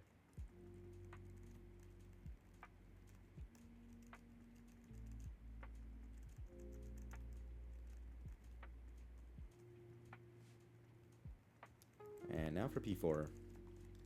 Just revuln him and just run around like a headless chicken. I think that's the easiest strategy, kind of in a box pattern. And then just doing our best damage. Summon your conjures, extend them, enter the instance, command Ghost, invoke Death, Skeleton Spec, target cycle Vuln Death Skulls, dump your volley, and start building back up to Living Death. Living Death. Nice thing on this kill, we won't have to worry about minions, so I'll go ahead and Split Soul with my Skulls and also use the Sigil. And then just blasting away with Necrosis.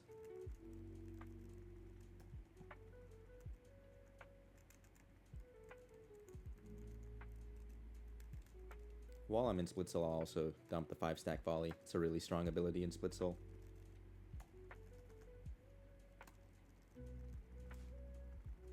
Here I'm just dumping my best abilities.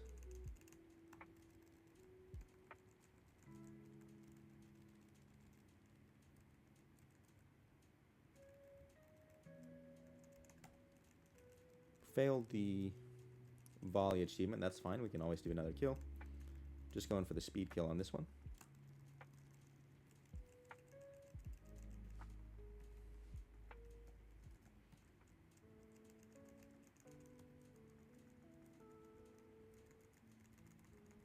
And just doing our best damage in P4.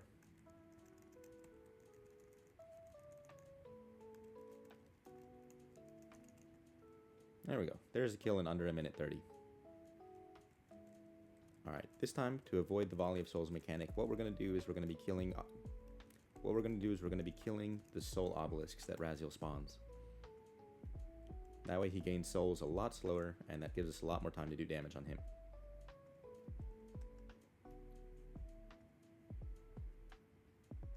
So same as always, conjures outside, extend them, enter, Ghost, invoke Death, and command Skeleton. Target cycle Death Skulls, dump the volley, and building up to Living Death. I'll bloat before Living Death. And then I want to turn my attention to the obelisks as soon as they spawn.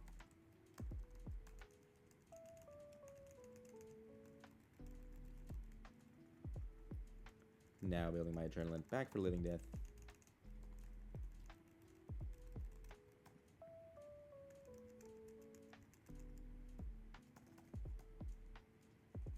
And I'll go and Split Soul here and do my Undead Slayer Sigil.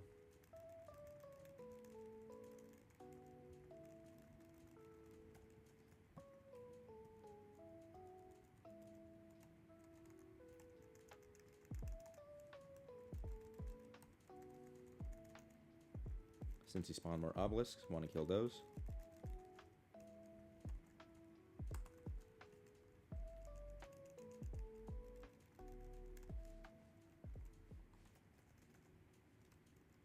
Back on Rasial. Go ahead and cure 95 weapon special here.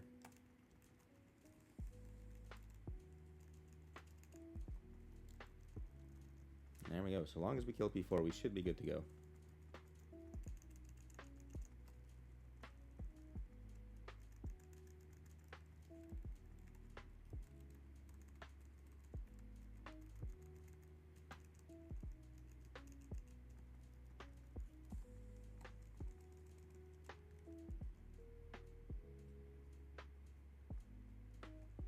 And there you have it. Defeat Rasial without being hit by his volley of souls. For Araxxor, we're going to need to get a solo kill in under 3 minutes. We're going to want to get a kill at 200% in rage. And we're going to want to do the Lumbered Strikes Back achievement, which is basically where we wear full bronze and use a bronze weapon. So since I unlocked the previous tiers of achievements, I'm going to set my Araxxor to have the acid path blocked. And we'll just be doing a normal kill on top path. So let's start with the sub 3. Again, we're going to be doing this on top path. Doesn't matter too much what you do in P1. You're time gated by a minute anyway here, so just do some damage and take the time to build some souls. And take the time to build some souls and some necrosis stacks. You can anticipate to avoid cleaves and make the cocoons last shorter.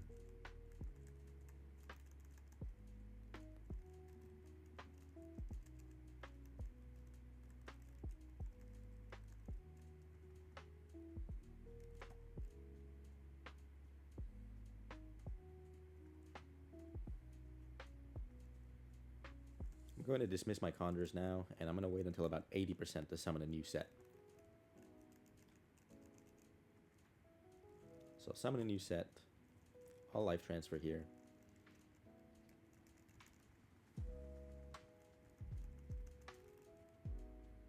And I'll go ahead and Living Death and get a little bit of adrenaline. We're going to invoke Death. We're also going to Split Soul here. And we're just going to cruise down the path. While making our way back to Rax, we can command Skeleton and just start dumping our best abilities now. He already spawned spiders, but look at that. We basically skipped all the spiders. So entering P4 at under a minute 30.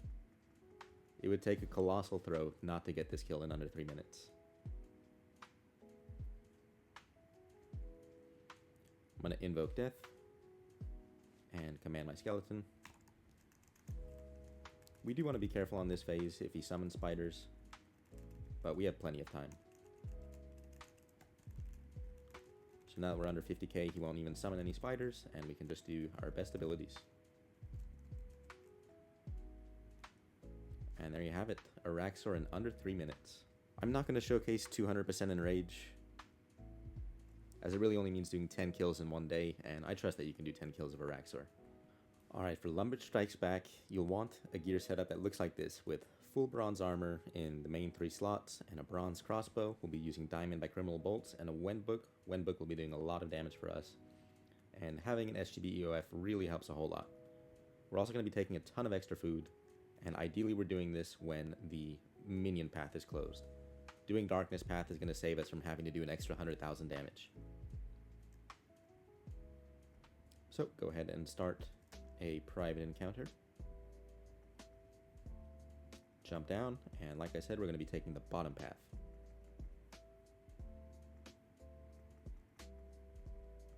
Activate Wendbook, we can activate Darkness as well. And we'll just try and do our best damage that we can in this path. You'll see that the damage will be really, really slow.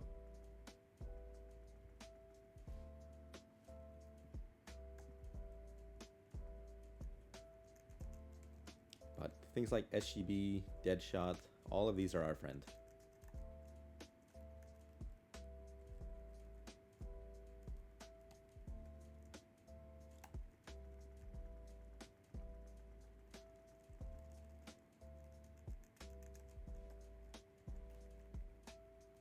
We'll do another Deadshot here.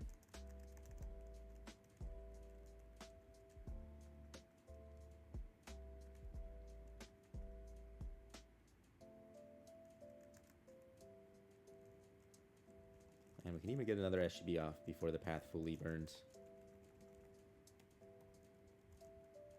So we actually did a surprising amount of damage there.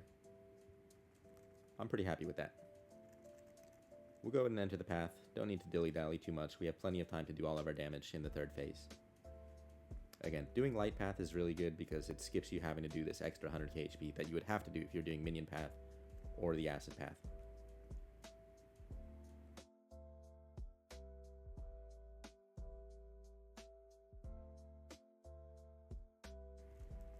Alright, now we're in path 3. We got about 150,000 damage to do. So we're going to be building up for our Death Swiftness. Swiftness and APOT, and we want to be sure to use SGB as much as possible. It's probably our best ability.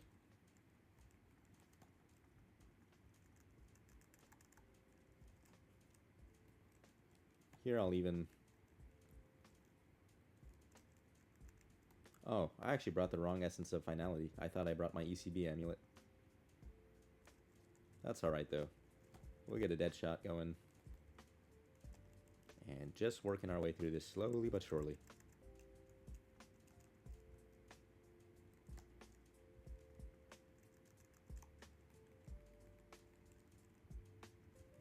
Eat food as needed. It is going to be a really long fight, as you can see.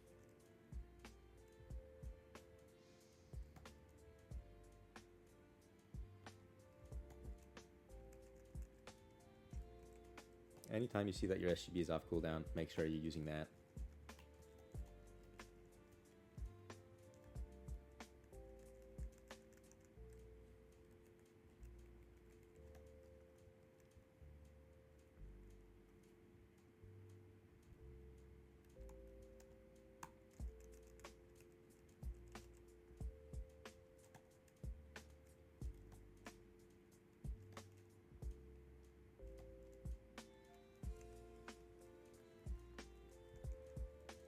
Get SGB one more time here.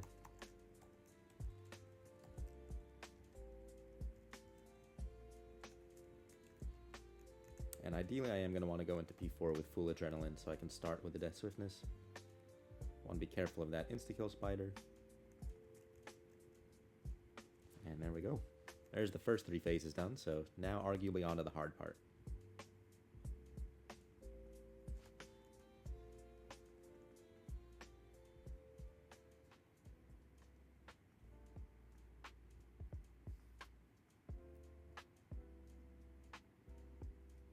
Re-overload. I'm going to start with Deadshot and start with an SGB.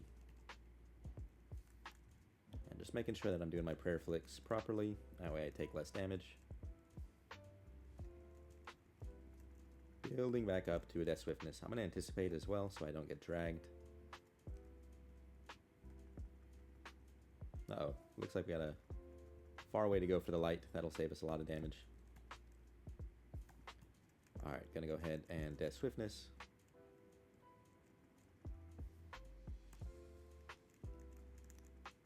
And then get an SGB in my Swiftness. Just focusing on prayer flicks.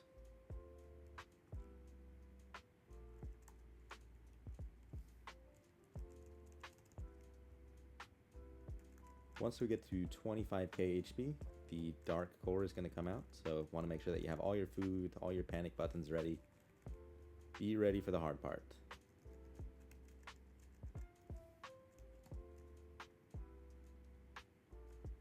So I'm going to go ahead and dead shot there. Watching out for the core. Once it starts closing in on me, I want to be ready to move once I see that hit splat. There we go. And then here we can SGB maybe one last time. There we go. There's Lumber Strikes Back in 6 minutes. Next up is Raksha. We want to get a kill under 2 minutes 45 seconds. We want to get a kill where we do not get stunned by his tail sweep, his charge attack, or his bomb. We want to get a kill where we do not expel his mind flays, so we're just going to tank through those. And we want to get a kill where we do not let him use shadow bombs on P4, as well as not using inner power on P4. Start a solo instance, summon your condors, life transfer, command Ghost, invoke Death. And then once Raksha stands up, we can use command Skeleton. I'm going to use target cycle and tier 95 spec first. And the Dead Skulls, and just making the best use I can of my tier 95 spec. So dodging the tail.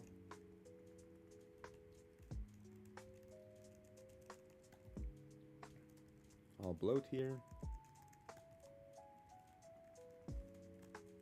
Still got a little bit of time left on tier 95, so just dodging mechanics, making sure we're not getting hit by rocks. That's always a good thing. I'll refresh bloat. And then we're going to get the Mind Flays soon.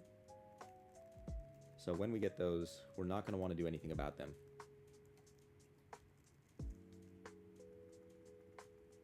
Normally you'd click them to expel them, but we just want to eat through these. We can Bitpot here. And then now I'm going to Living Death. And I'll try my best to get a pool skip. I think I actually threw. So probably better to just do the pools as normal. Clear those. We can threads for those guys. And then back on Raksha. Still in Living Death, so we can do a lot of damage here.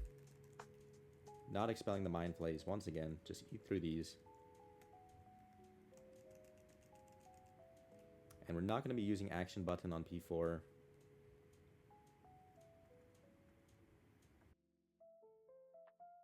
So I like to dive close to him before summoning my conjures, so that way I'm sure they're attacking him. Then we'll do a Death Skulls, Bloat. And just building back up.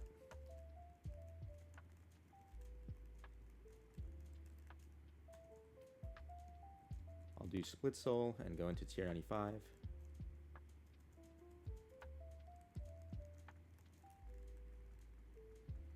We're not going to be activating Inner Power, so no need to gather any of the shadows that spawn around the arena. And just doing the best damage that we can.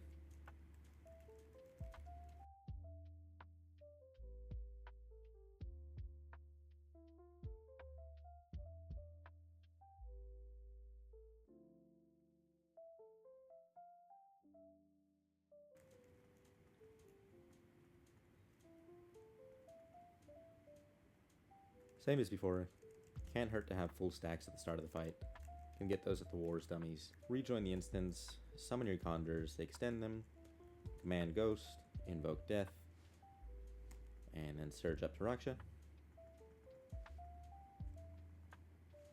We'll command Skeleton, target cycle, and tier 95.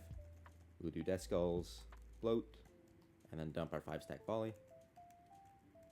And then just using our tier 95 the best we can. So touch, auto, finger, auto. And we'll skeleton here.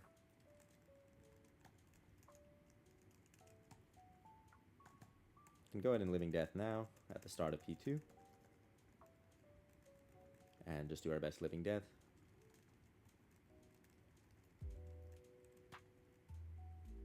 Also use Split Soul now. That way it comes back for P4. And again, just doing our best damage. This kill we can actually expel the Mind Flays, so that'll help a little bit.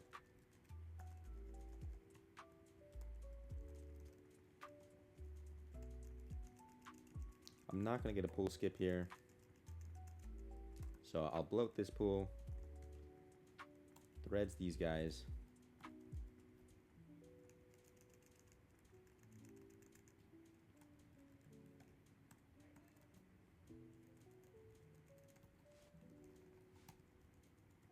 And I just want to dump all of my stacks.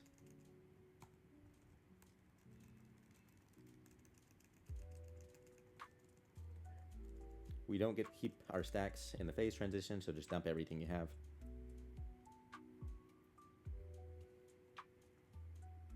Entering the phase about 1:40 should be alright. We'll get new conjures, start with a bloat. Command our conjures. And then we will Living Death. Make sure the boss is vulned.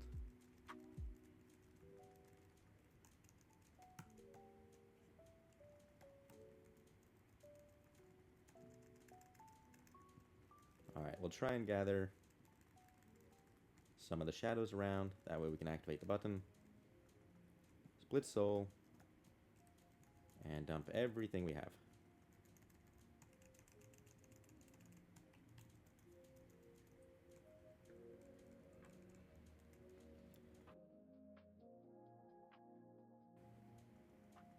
And there we go. There's Raksha in under 2 minutes 45 seconds. For Zamorak, we're going to need to get a 500% group kill, as well as a 500% solo kill. We'll need to get one of those 500% kills in under 6 minutes 30 seconds, and we'll want to do a 250% kill without him using any special attacks.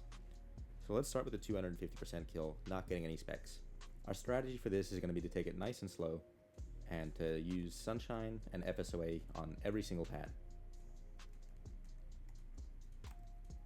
We'll have to delay for some of the pads, waiting out the cooldown, but again, even if it's slow, it still gets the achievement done, and that's what matters. We can start P1, go right into our Tsunami and Fasoa. Can do like a Wild Magic before we start charging. And then we'll go into Detonate here. Auto Dedo Omnipower around the time that the bar starts filling up. And then we'll just do our good abilities, Thresholds and Tendrils. Gonna do some damage through the gray HP, that way we'll just make our lives a little bit easier when we have to wait for the second pad. Preemptively for P7, I'll throw on a Storm Shard. Enter to the Witch, and just kill her with an Omnipower. Make sure you anticipate beforehand. And we'll have to wait out our FSOA cooldown here. But we can do things like re-Smoke Cloud the boss, and just lower his gray HP. Here we can Sunshine, grab a Divert since our APOT's on cooldown. Then we'll do Tsunami, FSOA, try and get a little adrenaline before charging.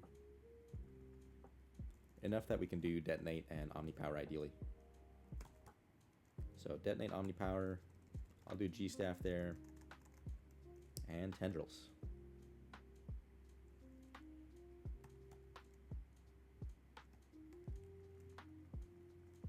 Gonna walk the boss over to the next pad.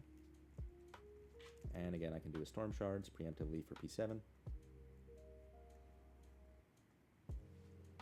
Enter the Witch, anticipate, and kill it as before.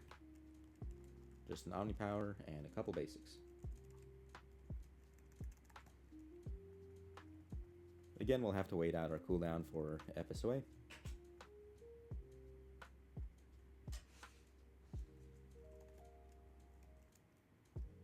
But that's no problem. Here we can Sunshine, use an APOT on this pad. Tsunami, Fasoa, get a little extra adrenaline with Conk. This time I'll just Wild Magic, Omnipower, and G-Staff, and then Tendrils.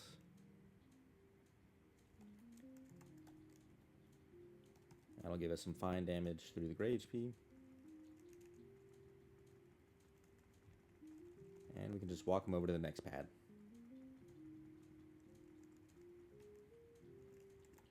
Enter the Witch, anticipate, and kill it with an Omnipower. Waiting out the FSOA cooldown.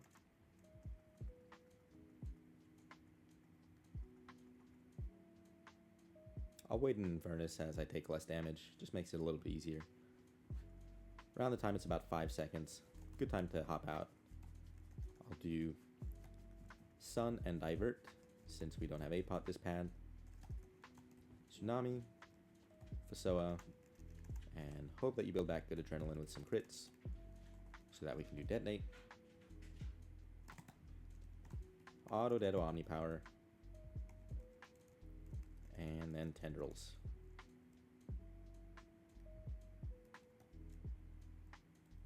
do some damage to the gray HP.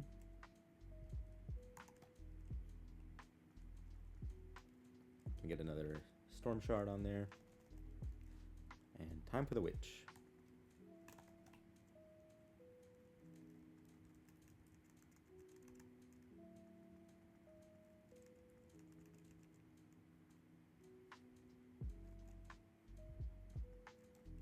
Gotta wait out that FSOA cooldown. I'll probably Sunshine around the time it's at 5 seconds.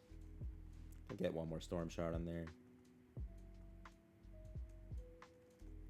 Then we'll do Sun Apot,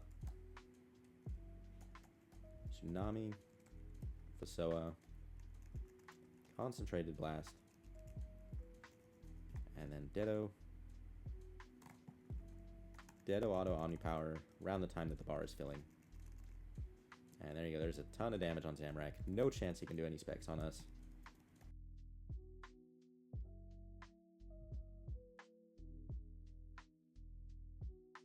We'll deal with the gray HP and also walk him over to the next pad.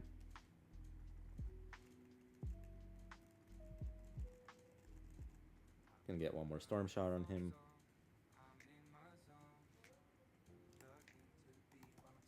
Kill the Witch with an Omnipower. And we'll just wait in Infernus a little bit here.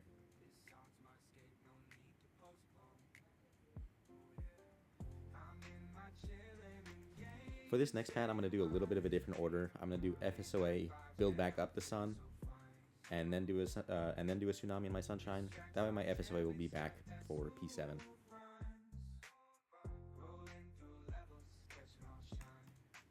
So there we go. We'll do FSOA, Divert, and then building back up a little bit. We'll Tsunami here. Now we'll charge the pad. And same as before. Dedo, Auto, Omni. We'll do like Wild Magic and Tendrils. So we'll have a little bit of a long Fasoa cooldown for P7, but that's fine. Our only goal with this feat was to not get any specs on any of the pads. So we'll kill the demon with an Omnipower.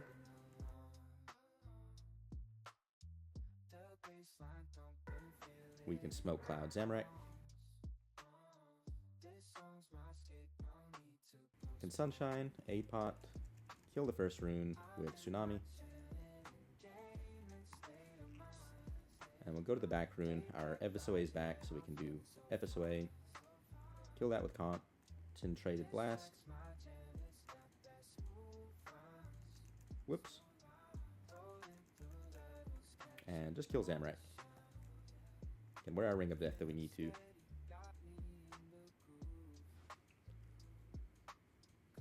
Again, that feat's not going to be the prettiest kill, but if you take it slow and steady, it'll work, and you'll get the feat.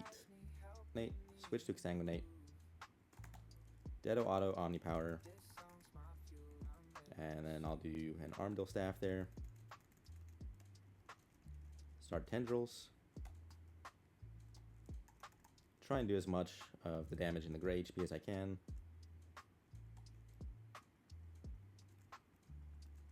Make sure I switch back to Insight Fear for the next one. And then we'll get a Storm Shard on him, then go in for the Witch. Kill the Witch with an Omnipower. I'm going to switch to my melee gear. Build up some Adrenaline now.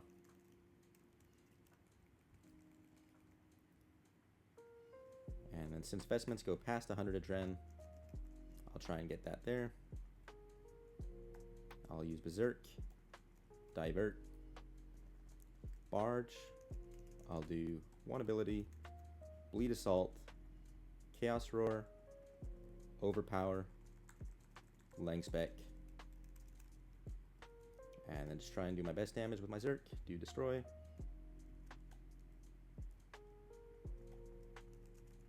Probably should have brought Dragon Claws with me, but that finishes the next pad. So we'll walk Zamorak over, do another Storm Shards, getting ready for a Magic Pad. Enter the Witch, kill it with an Omnipower. Couple extra basics. Re-Smoke Cloud, All Sunshine, and I have APOT in just a moment, so I'll do APOT, Tsunami, FSOA, and then go Dedo, Auto, Omnipower, Wild Magic, and Tendrils. Also do a Wand Spec there. So that did a ton of damage. Start walking over to the next pad. Get one more Storm Shard preemptively for P7. Enter the Witch. Kill it with an Omnipower, and once it gets low HP, I'll switch to my melee gear. Start building some Adrenaline that goes past 100.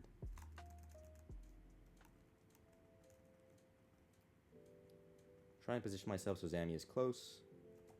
Zerk, Divert, Barge. We'll do that. Overpower. We'll do Roar, Lang Spec, and then we'll do Destroy. Gonna go ahead and end Excalibur also, as it is pretty painful.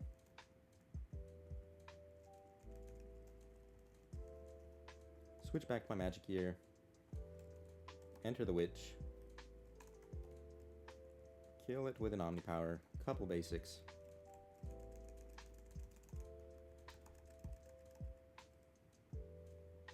Go back outside. We'll Smoke Cloud the boss.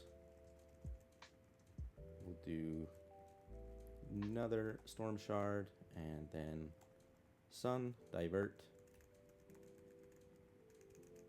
Got some good Adrenaline there, so we'll do Tsunami, FSOA.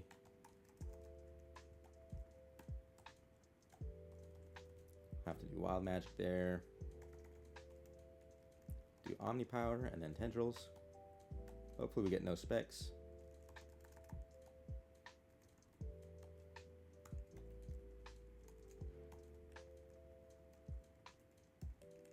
Walk it over to the next pad. Enter the Witch.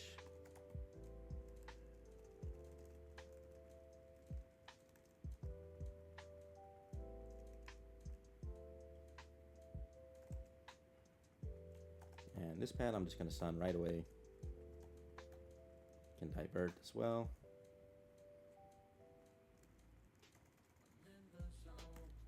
I'm not going to have FSOA on this one, so just doing good thresholds. Can do a Wand Spec.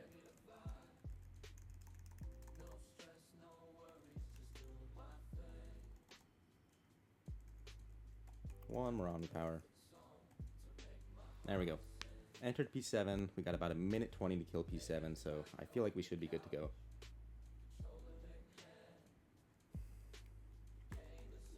Kill the Witch, or the Demon, I mean.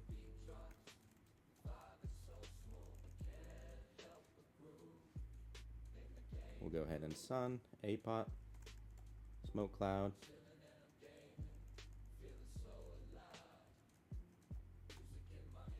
Kill that first rune with Tsunami. Kill the second rune with Vasoa.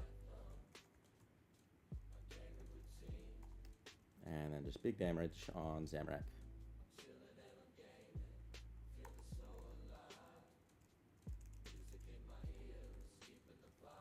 Uh-oh. I actually signed there, so that was a little bit sketchy. I thought my Ring of Death would take priority, but that's fine. We still got the kill in under 6 minutes 30. And there you go. There's all the elite achievements at Zamorak completed.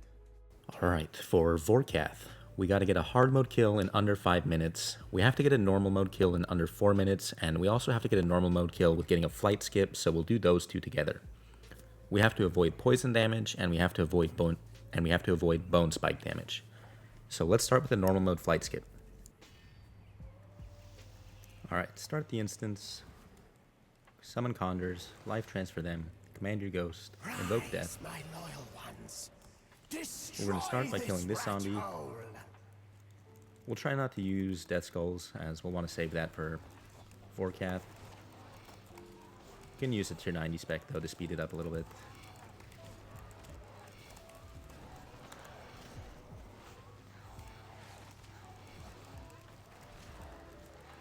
Yes! All lesser beings shall Click the green pillar to start the Vorkath portion, invoke death, and then we can foam, fire the ballista right away, and we're going to do a tier 95 spec. We're going to want to save our living death for Zamorak to try and get the blight skip.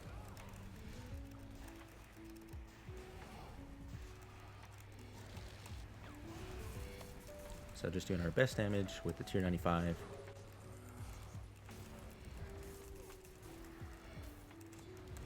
When I get to 5 stacks, I'll get another volley. I shall rend the very flesh from your... And we're going to have to wait till we get approximately to 300k HP before Vorkath flies. Just to make my life a little bit easier, I'll invoke death and smoke cloud on Zamorak now. I see. I owe you thanks. It doesn't matter too much if our Vorkath portion is slow. He stood in my way for too long. Now that he's phased, I'm going to go ahead and living death now and just build up some stacks, get some new conjures. Man my ghost, split soul, and dump everything onto Zamorak.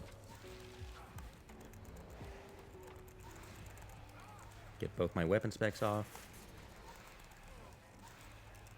And that should be enough for the flight skip.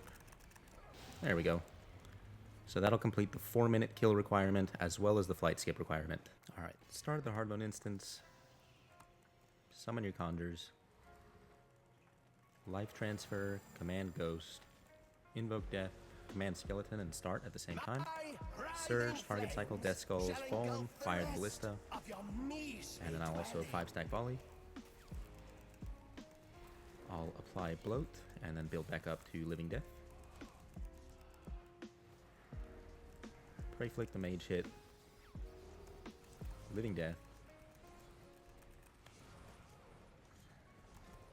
Since I got a shield there and we don't have our ballista ready, I just went and used a supercharged auto on him.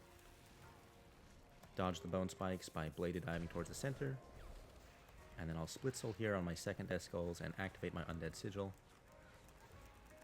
Just spamming my necrosis abilities. As expected.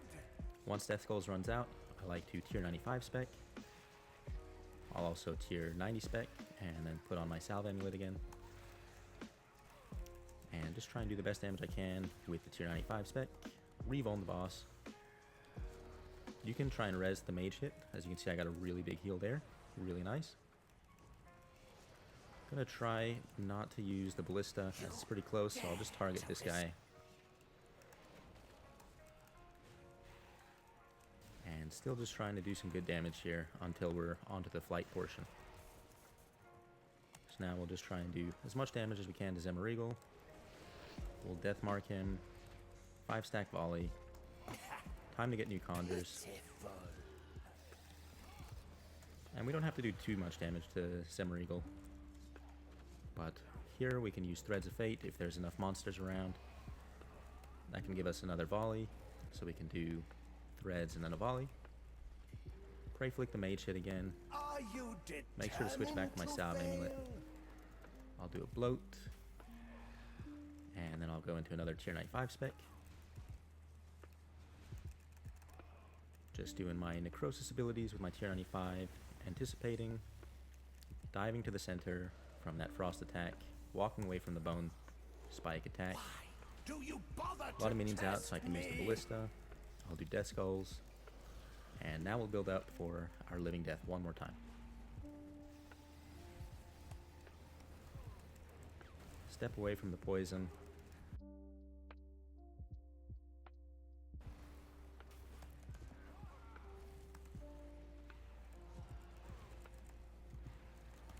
Entomb this weakling upstart.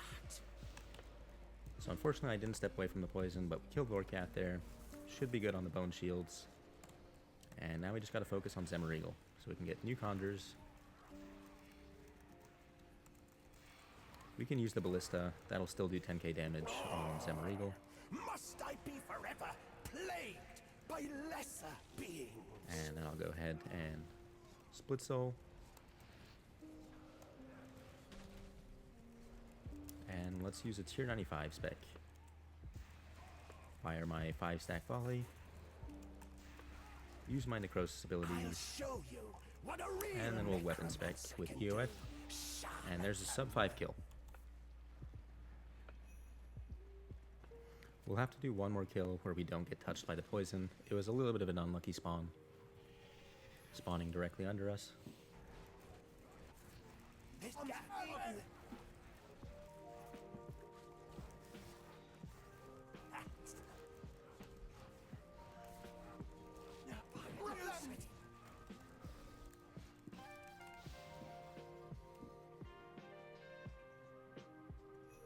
And there we go. There's the Vorkath kill without getting any poison damage. Just have to be careful.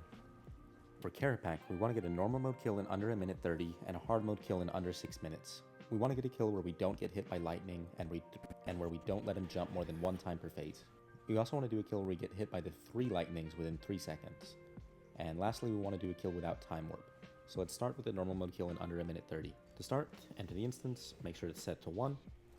Summon your conjures, invoke death, life transfer, surge in, and then I'm going to start with a split soul, command skeleton, target cycle, vuln and bloat, and then tier 95 spec, auto attack, death skulls, and then we're going to walk under him.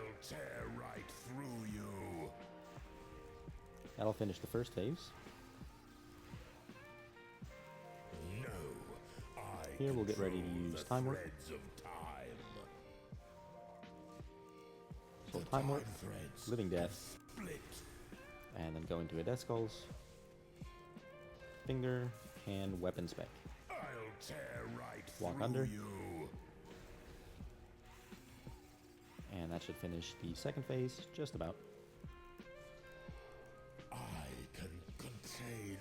I'll extend my transfers during the cutscene. One more death skulls, and blast away with necrosis.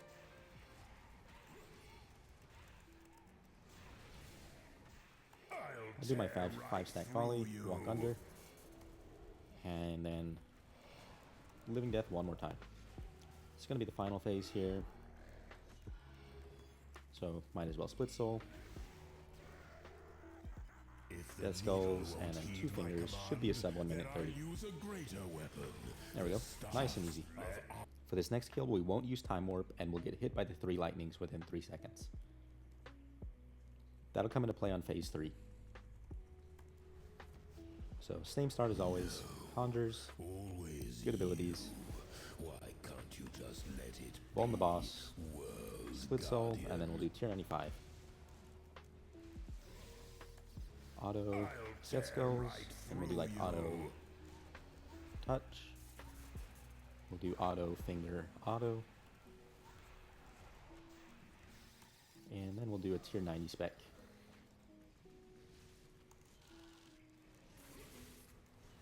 I will put you in your place.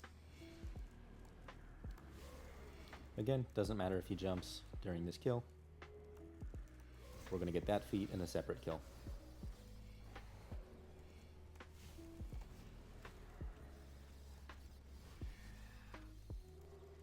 Just doing our best damage, and the phase transition is a fine time to use Smoke Cloud.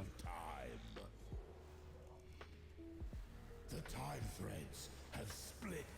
I'm going to also bloat before I do my living death. And again, remember not to use warp time. I'll tear right through you. So, I'm going to living death, vuln the boss again, and do my best damage. Get a couple fingers. 5-stack volley since I had it. You will break beneath me.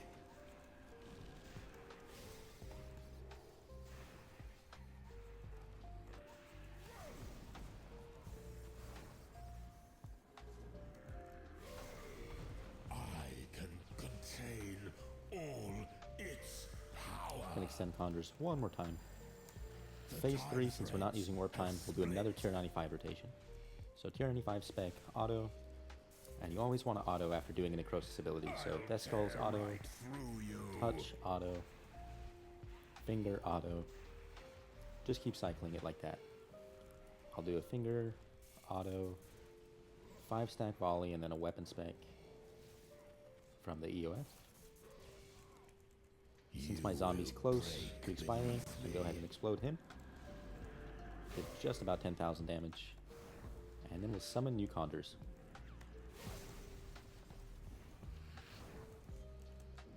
Again, since we're going for the 3-second lightning challenge on this one, we're going to want to let him lightning. Wait. Witness the raw power of the staff. Alright, we're going to want to let him lightning, and we're going to want to head to a spot where it looks like they're all going to converge. So it should be right about here. And that's fine that we signed. Not a problem. Fractured the threads of time. That's what the signs are there for. So now we just want to make sure that we get the kill. Again, not using warp time is the other challenge.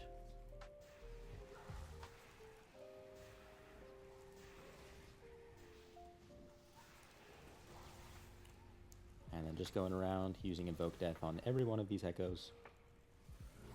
We want to save our Barricade and our Devotion. Since we're not using warp time, we want to play extra carefully. I'm going to go ahead and Living Death on this guy. And then 2 fingers should do the trick. All Devotion, try and get an extension. And now just to finish off Kerapac.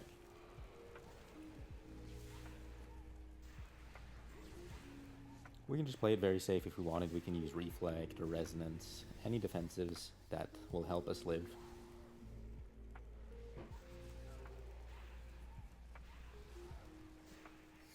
And finish it off with a weapon spec. So there's the achievement for getting hit by all of the lightnings, as well as not using warp time. Alright, we're about to be in P4, and the challenge is to not use any of the clones.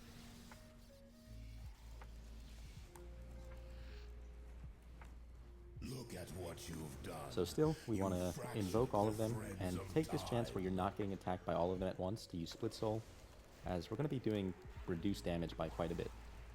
So any extra damage we can get in the beginning is going to really help. I'm going to tier 95 spec on this one, and bloat it while I still have Split Soul. And now the fun begins. It's going to be pretty slow. We're going to take a lot of damage. So here I'm going to opt to use Time Warp in a second to get 2 Devotions. Once I get my Condors up. And also get my HP just a bit higher. I'll Devotion here. 5-stack volley. Should get the extension. And now I can turn my attention to this guy.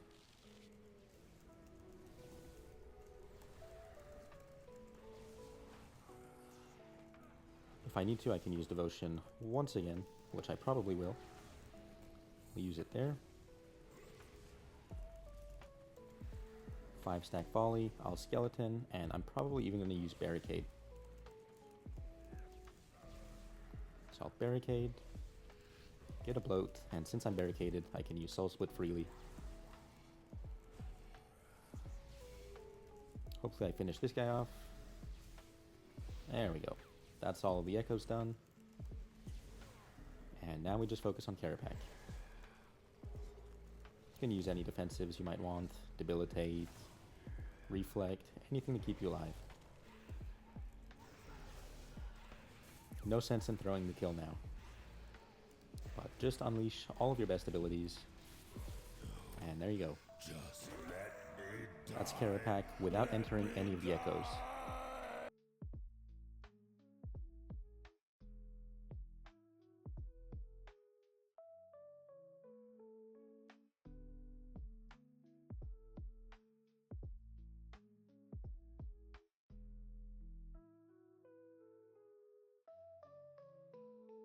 For Zuck, we're going to need to get a 20-minute normal mode kill, as well as a flawless normal mode kill. And we're going to need to do a hard mode kill in one run without getting hit by the Igneous Rain. I'll leave the full VODs of my wave clears up in this video, but I'm also going to link to my Grandmaster guides for both modes in the description below. Those have ability by ability play-by-plays that showcase methods that I use to set multiple world records at Zuck, so I highly recommend checking those out.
feel it in my bones.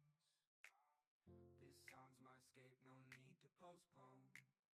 Oh yeah, I'm in my chillin' and gaming state of mind. Laid back vibes, yeah, I'm feeling so fine.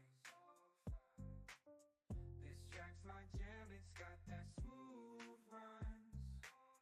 Rolling through levels, catching all shine. Oh yeah, the rhythm steady, got me in the groove. Concentrated focus, ain't got nothing to lose. The melody guides me, helping me improve. The song's my fuel, I'm ready to choose. Oh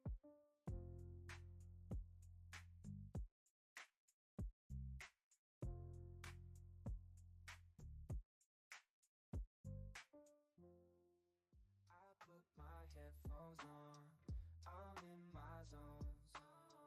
Plugged into the beat while I'm sitting alone. The bassline thumping, feel it in my bones. This song's my escape, no need to postpone. I'm in my chillin' and gaming state of mind. Laid back vibes, yeah, I'm feeling so fine. This track's my jam, it's got that smooth runs. Rolling through levels, catching all the shine. The rhythm steady, got me in the groove. Concentrated focus, ain't got nothing to lose. The melody guides me, helping me improve. This song's my fuel, I'm ready to choose.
Alright, for Solak, we're going to need to get a sub 6-minute kill. Easier to do that in groups.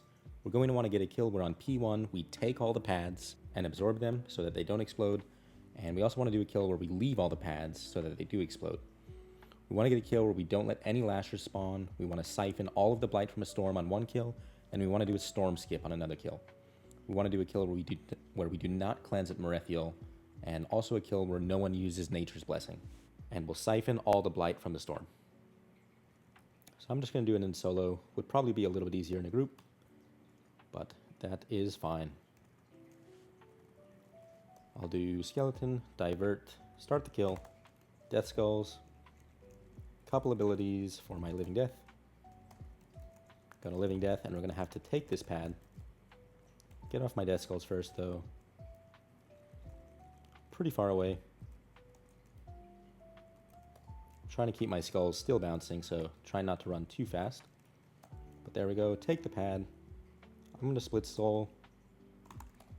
Disrupt that big blast. And if I come close to roots, my skulls will actually bounce in between roots and start killing those for me while I'm still doing damage on Solak. So that's pretty handy. I'll do a tier 95 spec because I don't know what the HP cap is. And then I'll go around killing roots. Just going to make sure not to let any of those turn into lashers.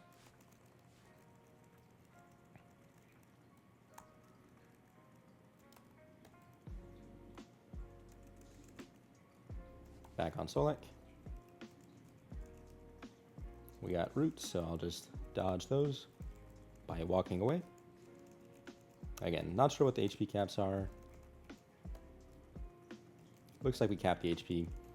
So here, I will throw out a shard, get new conjures for the arms and legs, try and grab a resonance, and then this is a cool trick. You can do Death Mark, Threads of Fate while you're still targeting Solak, and then you'll be attacking both the arms at once. So quickly can kill the arms that way. For the legs, can do a Scythe, Death Mark, kill the legs like that. And then I'll Soul Split here in preparation for the core.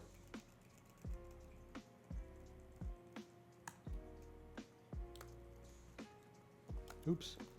On the core, I'll want to make sure that it's death marked. And then do a big 5-stack volley. Should be an easy one cycle. There we go. One of the next challenges was to make sure that we siphon all of the blight from the storm. So we'll cleanse at Merethiel.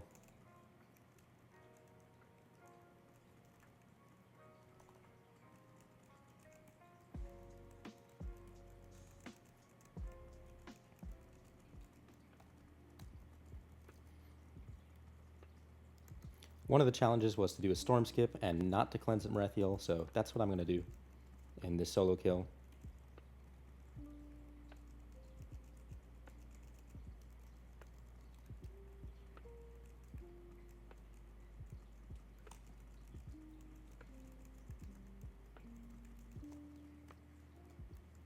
I'm going to get new conjures. I'll grab a resonance there. And then I'll just start doing some damage. Do a Death Skulls, and build up to a Living Death shortly. Get off a 5-stack volley. Trying to dodge bombs as well.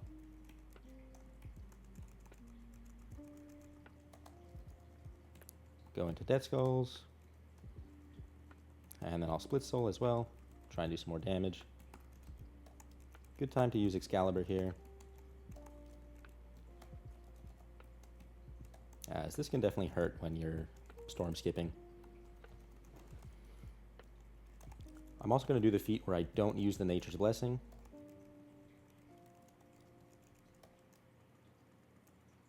So for that, I'm going to use Barricade. And I sure hope that that's long enough.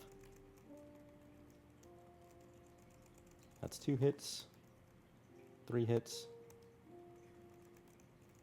4 hits.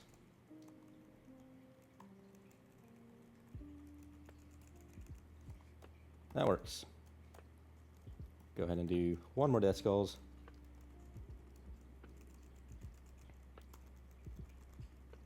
And we'll just have to climb here.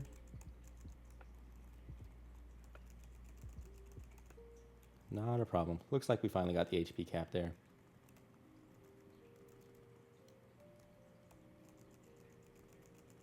So again, just not going to grab the Nature's Blessing, not cleansing. And then time to do damage here. I'll do a tier 95 spec. And then go for a Living Death.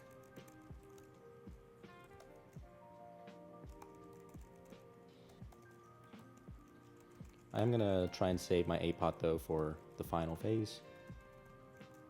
Just try and make my life a little bit easier that way.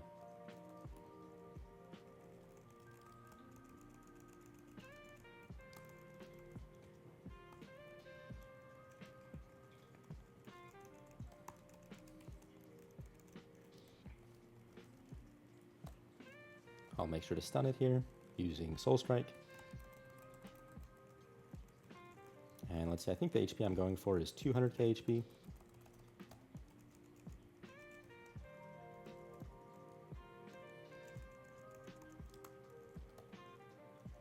So we'll do that.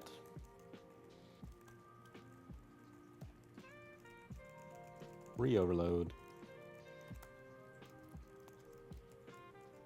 Gonna get new Conjures, Deathmark, and then go into Araxxor. I'll do Bloat, tier 90 spec. And I'm just going to try and finish him without using too many of my big abilities. That way I kind of wait out my cooldown for Living Death, and I can Living Death on the final phase. We'll see if that works out though. Doesn't look like it. That's alright though. We'll do Split Soul.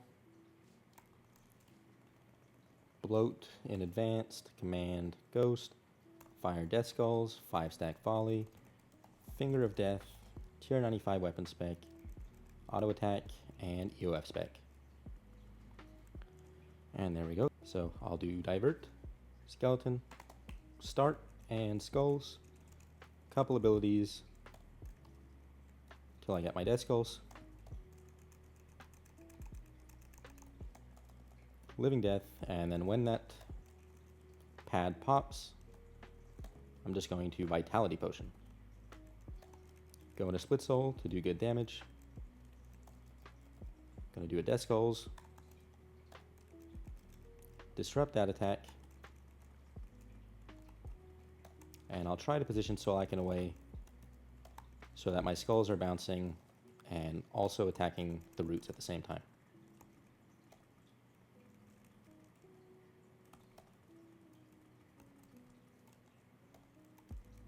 Now just going around the arena, killing roots.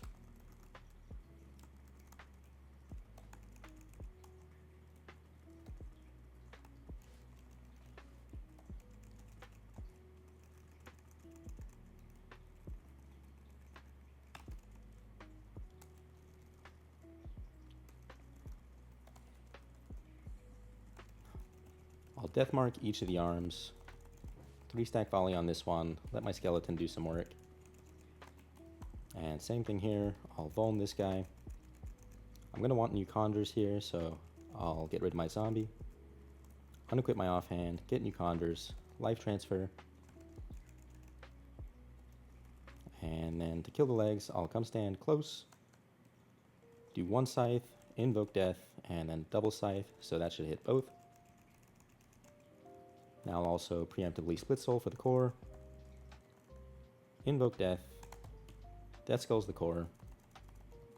5-stack Volley, 2 fingers. Good to go. One of the achievements is for siphoning all of the Blight. So we're going to want to get a Cleanse.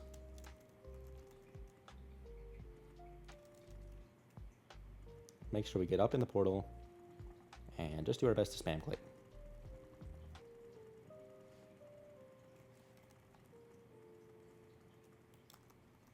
We can do a bloat on this one and still make it in time.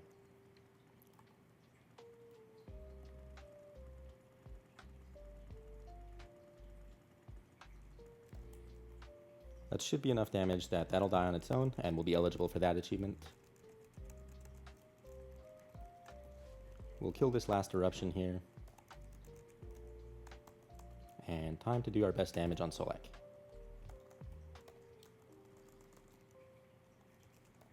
So we'll want to build a Fool, but we'll Death Skulls first. I'm going to wait out my Divert cooldown, and then I'm going to try and get a big Divert.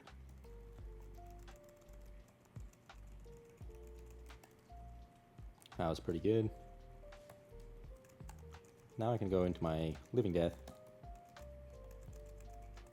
Trying my best to dodge bombs if they're close to me. I'll also Split Soul here and Excalibur. Dump my 5-stack volley.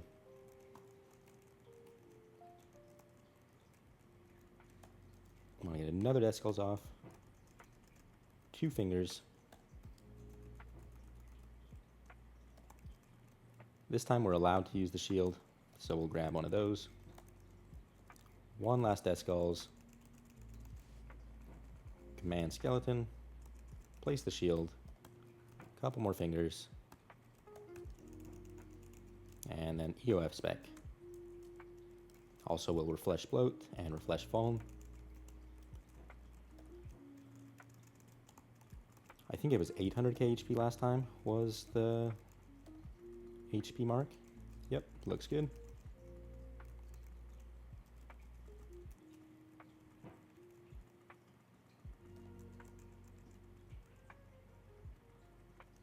I'll run up the Rooted Hand and just grab a Resonance. Also get some Conjures.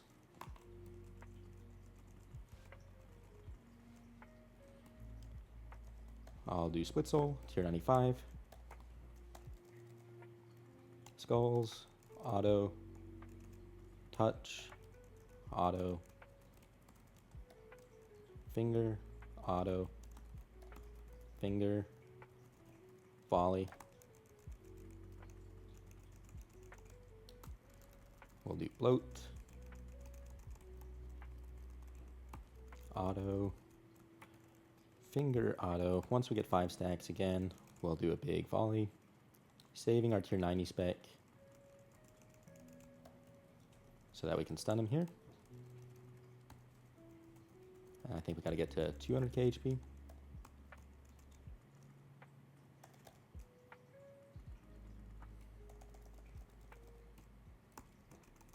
So we'll just stay out of the realm a little bit.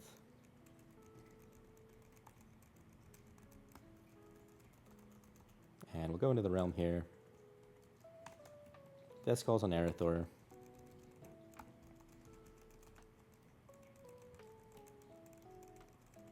We can make up for the 20k extra damage on the final phase. Shouldn't be a problem.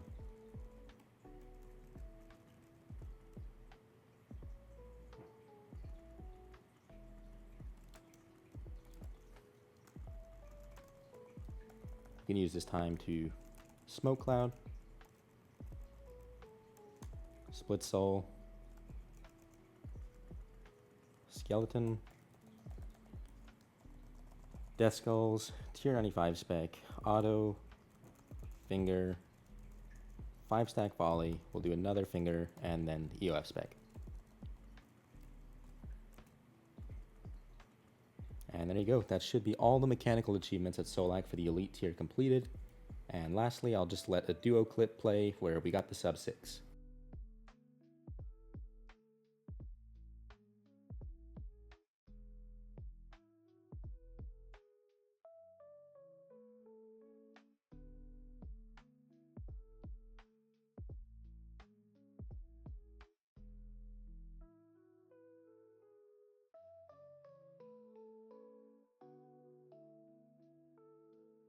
Alright, for the Liberation of Mazcab raid, we're going to need to get a sub 1 minute 45 Beastmaster, a sub 5 minute 30 Akamaru, and you'll need to complete all 10 of the feats, 5 Beastmaster feats, 5 Yakmaro feats. That will unlock you the Daredevil title. Now I can make a proper Daredevil/Golden Daredevil guide in the coming week, but a full Daredevil guide is out of the scope for this video. That said, I'd recommend you go form a team in Raid FC, Raid School FC, or PVMing FC. There's a lot of people hyped for combat achievements right now, so there's a lot of teams actively going for this feat right now. Still share a couple of interesting tips to help with the speed kills though. For Beastmaster, if you have your whole team standing north, you just want to nuke the second pet, have your base tank run around the arena and avoid getting meleeed.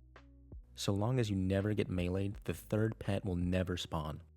So if you watch in this clip, we're just focusing on Tuz, doing the best damage possible on Tuz. The base tank is running around the arena with Beastmaster, not taking any melees, guaranteeing that the third pet will not spawn, and instead of taking the time to kill the third pet, we can just focus all that DPS on the Beastmaster. And as you can see, not only do we smash the 1 minute 45 time, we even get the master time in under 45 seconds. Nice and easy. A couple tips to help with the Yakmaro speed kill. The number one most important thing to do is if you can have 4 players grabbing poison on the first pool and just tanking the poison damage throughout the fight, that will allow those 4 players to take turns clearing poisons on each of the 4 pools, dramatically speeding up the fight. With the level of power creep that exists today, one thing that can make grabbing that poison easier is bringing along a couple of calorie bombs. That way when the first pool at Yakmaro gets to 100k HP and starts sending out the poison, you can run melee distance to the boss, click the calorie bomb, and heal up the pool, preventing it from dying too early. Repeating pools is probably the biggest time waster at Yakmaro. So again, number one tip is to have 4 players grabbing the poison. Okay, for next Angel of Death, we want to get a 7-man kill in under 2 minutes 30. That's basically going to be your typical PVMing FC team. You want to get a kill where you kill all amalgamations and only let 1 player tank the elemental lockdown in phase 1. That's essentially going to be a normal kill. Then you want to get a special kill where you kill no amalgamations and let Nex absorb 5 Blood Reavers. So to do that latter one, you're going to want to let phase 1 repeat its full attack cycle 2 times. So just make sure you're stalling your damage, not doing any attacks. Necromancy is way too powerful and can easily overphase the boss if you're not being careful. So in this clip, only 1 player is standing in the open quadrant.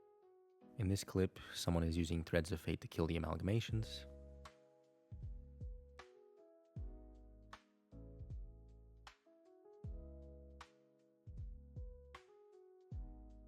And here are those 2 achievements popping off. And in this clip, you can see the team is going very slowly on purpose to let Nex's phase 1 attack cycle repeat 2 times, letting the Reavers go in each time. Best thing to do is use a Vitality Potion and just eat to full HP. And here when the amalgamation spawn, you can see no one is attacking those, so when the minions go in, they'll be full HP, 300k HP. But again, with Necromancy, that's not too big a problem. You can use Threads of Fate and make up for the extra damage.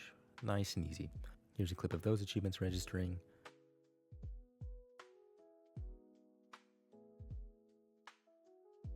And here's the clip of the sub 230 kill.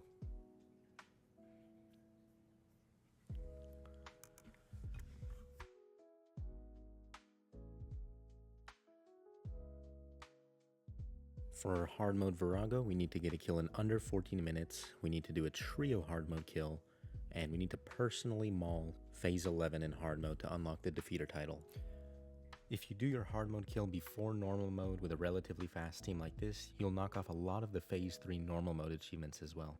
For Virago, I could read you this whole slide, but I don't think anyone will retain this much information, so I'll let you know that I'm just going to showcase the relevant P3s, P4s, and P5s, and share any tips I have for completing those. I would like to make a truly in-depth Virago guide at some point, but for today, this is what I can offer for the CA content. Kill in 8 minutes 30, do it in a big group.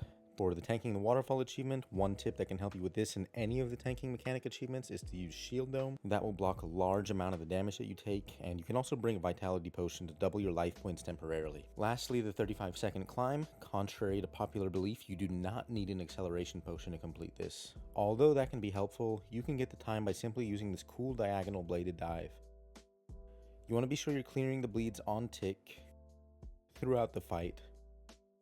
And so long as you know when they're expected to happen, you don't need to be greedy with doing damage. Just stop attacking the boss and focus on clearing the bleeds properly. Freedom is the #1 method to do that, and getting 7 or more tiles away from Virago is another way. So using escape or dive is really good. Surging through Virago won't give you enough distance to clear a bleed, but turning around and surging away from Virago will. For the kill without taking any pushback in P5, this is most easily done in a big group. For the achievement to enter all team splits, it really is as easy as it sounds. This is typically what you do anyway. On the other hand, to avoid all team splits, just bring along some extra food and tank all of those. So long as you're 9,000 HP or higher, you should be good. Activate all bombs on PB. This gets completed by default in hard mode. The same thing for activating no bombs. For some reason it gives both achievements, but you can also do this by making sure you have good damage on P3 and using Split Soul to bypass the hit cap on Virago. Make sure if you're a Necromancer, you're also using Invoke Death, as that will save yourself from having to do 30,000 more damage. No one hits Scapula. This can be achieved by running around the room and still doing abilities. Using Necromancy with Threads of Fate is great. Magic with Greater Chain and powerful abilities like the Nakatra Wand Spec or Omnipower, or using ranged with the Decimation EOF. For the Standing Still achievement, this is essentially a normal kill, and you can use channeled abilities to prevent the Scapulus from walking you against your will. Things like Asphyxiation, Rapid Fire, Destroy, or Blood Siphon, for example, with each style. For the Take No Ceiling damage, this is what you should aim to do anyway. Avoid standing where you see a shadow that's going to indicate a rock fall, and do this. Get hit by all ceiling rocks. Again, you'll typically have to tank 4 of these, so be sure you bring extra food. I also recommend using the clear sky box, as that's the easiest to see all the shadows in the Virago arena. No one hit by a green bomb cloud. When a green bomb is launched, it will also play a cloud of green gas in the quadrant it launched from. Make sure that no player steps in that throughout the fight.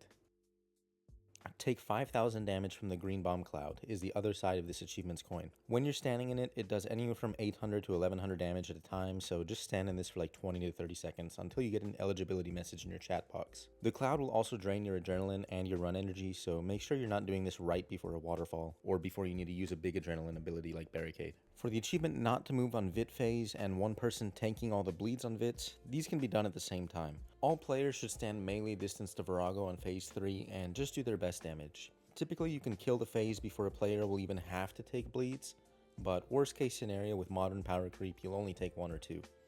The achievement to ult someone on Reflect. You'll want to use an ability every single Reflect during the fight. I'd recommend doing this on Scapulus week, as there's no Reflect on P3, and P5 is typically the easiest, with the least chance to get a Reflect if you're a learner. So you'll only have 2 Reflects on phase 2 and 2 Reflects on phase 4. When it's time for Reflect, I recommend either using Omnipower or Overpower with a Zuck Cape, as the adrenaline cost isn't too bad, and players are typically already praying melee or magic for bombs and swipes. So you can simply use Devotion to block all damage. You could also barricade and intercept your teammates if you wanted. For the Comeback Kid achievement, let Virago almost insta-kill you on the final phase and then still win. This is probably the hardest normal mode challenge, but we did this in a trio and kind of just AFK'd at the start of the phase, intentionally taking bomb damage and doing small hitting abilities on Reflect to force Virago to push us back. Then when Virago finally got one tile off the wall, we got an eligibility message in our chat boxes, and then we started doing our best abilities. The Saren Godbow is a huge ability for getting some near instant push against Virago, and we also had a meleeer, and the big hits under his Berserk were a big help to make up the ground that we lost in that tug of war challenge. Okay, for Telos, we're going to need to get a 500% enrage kill, we need to get a 300% kill in under 4 minutes, and then we have 3 challenges to do at 100% enrage. Number 1, get a kill after charging all fonts on P5, get a kill after taking the full virus on P5, and get a kill after filling the anima bar on every single phase. Again, with Necro being as powerful as it is, we want to do our best to hold off on doing damage in the first 5 phases, really. So, I'll still summon my Conjures, and I'll start attacking. But we just want to wait until he fills up the bar. We're going to wait until the beam shows up as well, and then we're going to lure him into the beam. That will fill up his bar a little bit faster.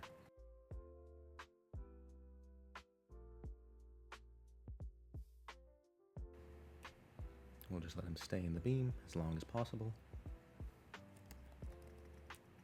Walk away from the hold still. And we'll do 1 more cycle.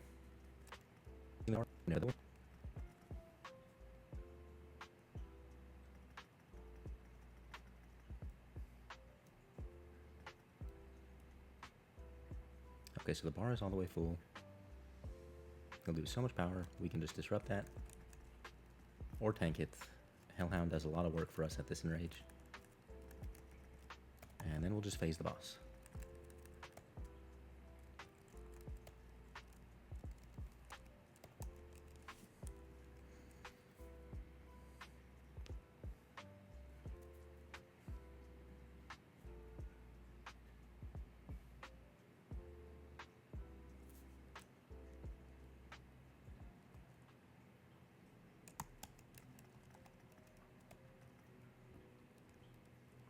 Let him stand in the beam in this phase as well.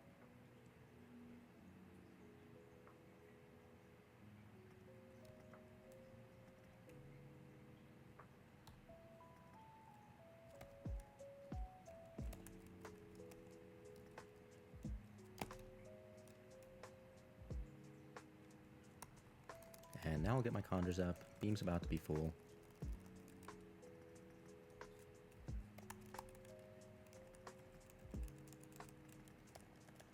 Now we can do this phase as normal.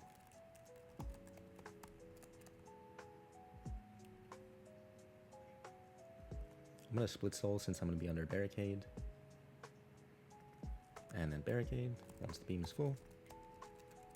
And now we'll just try and do the phase as we normally would.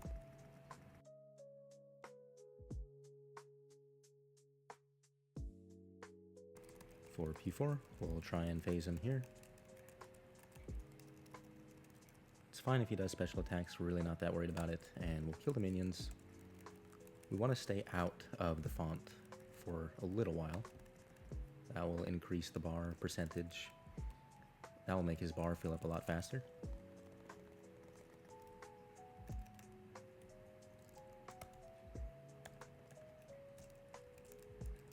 And then we can just phase with something like a Death Skulls and a Finger.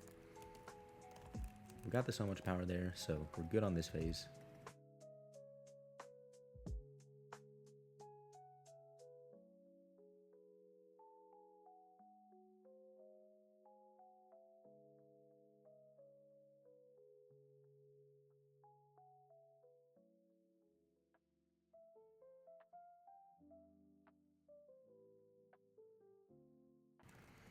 And before phase 5, I may as well get some new conjures.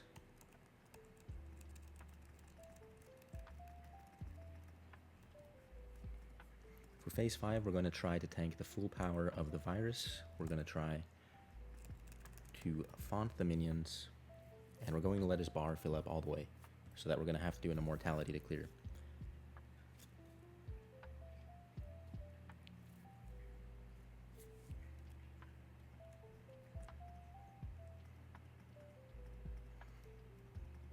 So for this one, I'm just going to run around the arena. We're going to have to wait until we get the virus.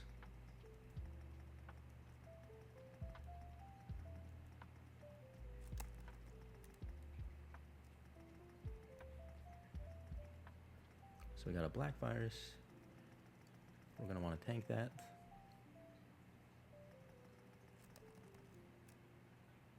We can barricade once we're at like 15 seconds on the virus.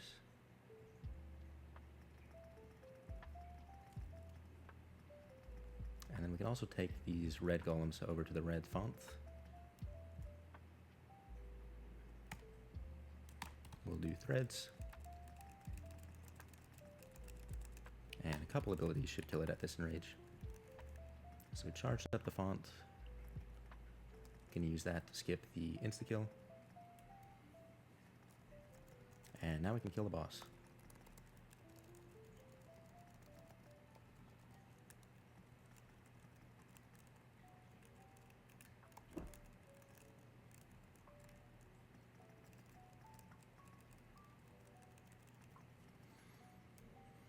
Now we'll need to get a 300% kill in under 4 minutes.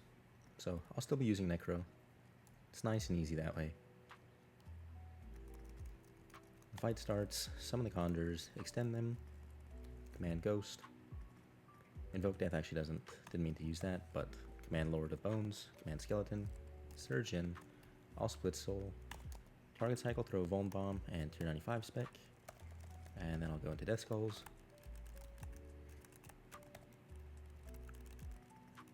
With Necro, it's nice if you really don't have to worry about dealing with mechanics all that properly, so you can really just kind of brute force your damage and get a nice easy speed kill.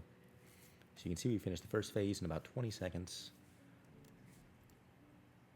At the start of the second phase, we are going to get a Tendril. So we can just do a couple abilities, won't be that hard to clear. Walk Telos out of the beam, that way he's not taking reduced damage from the effects of the black beam. And I'll do another Finger of Death, command my Skeleton, and we'll get a 5-stack volley here. I'll refresh bloat and start walking over to the jump off point so that we can enter P3 a little bit quicker. And there we go, entering P3 at about a minute. I'll split soul again for P3. I'll Vuln, bloat, and Death Skulls. I'll also command my skeleton and start using some basic abilities. I'll explode my zombie while I'm in the red beam. Bring him down to phase HP and then surge over to the jump spot.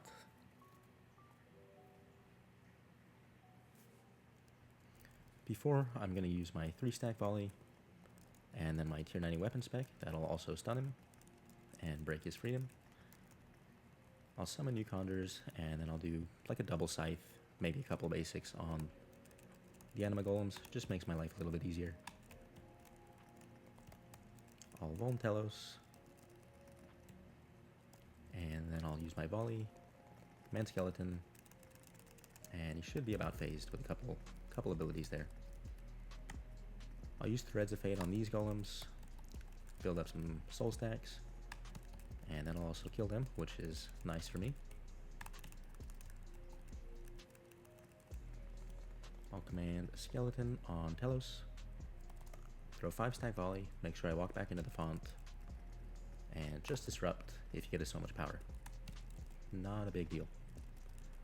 I'll use double scythe to clear these golems on the final font,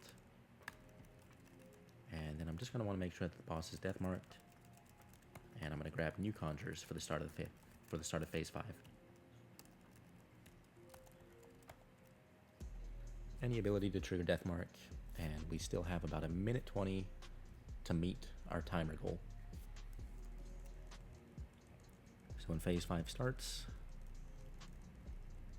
I'll invoke death, I'll Death Skulls, go to the blue beam or the green beam, depends if you have your colorblind option toggled, Living Death, launch another Death Skulls, and since we have this adrenaline power up, we can just launch a bunch of Fingers of Death with no worry. We don't even have to cade, it'll be that fast. Do a couple of weapon specs, and there you go. There's Telos at 300% enrage in under 4 minutes. And lastly, to finish off the elite tier, we're going to want to get a kill at 100% or higher, where we charge all of the fonts on phase 5. I'm going to do this at 200% enrage because it'll have more HP, and that'll give me a little bit more leeway in case I get unlucky with the minion spawns. So I'll skip ahead to when phase 5 starts, as the first 4 phases will be the same as any standard kill. Alright, going into phase 5 this time, I'm only going to summon my Sanctum Guardian, as it's going to be a bit of a long kill, so it's going to be a tank test of sorts. We're going to want to be taking the golems to their respective colored fonts, and then killing them there. That will charge the font. So let's see what color golems we get first. We get green golems. We'll head over to the green font.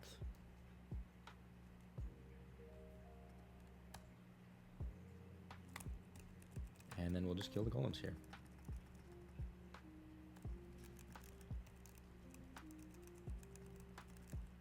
Go ahead and clear the virus. Like I said, bit of a tank test.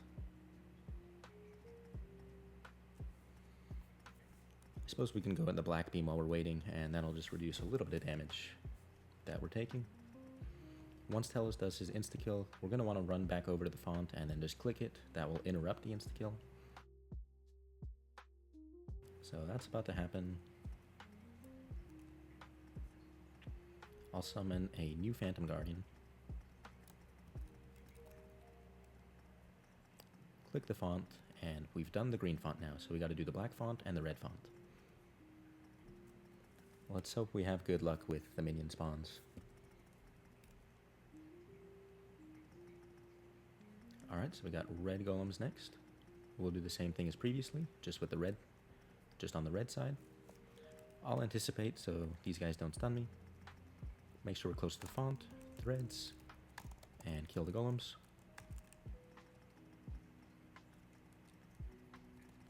Head over to the red beam to clear the virus. And I'm just going to eat a little bit of food, and then I'll make my way over to the black beam to mitigate a little bit of damage. I'll also place a Prism of Restoration here, just to restore my Hellhound's HP. Keep my prayer up. Notice that the bar is about to be full, so we're about to have to click the red font.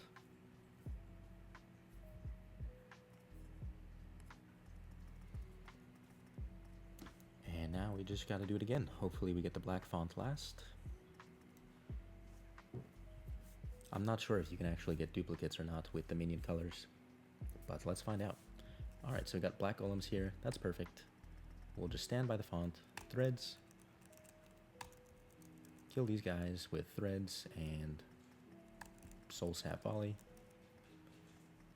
We're gonna get a virus here momentarily. So we got a red one. Go ahead and clear that by stepping into the beam. And then, just like before, we're gonna wait until the insta-kill happens. Then we'll just use the font.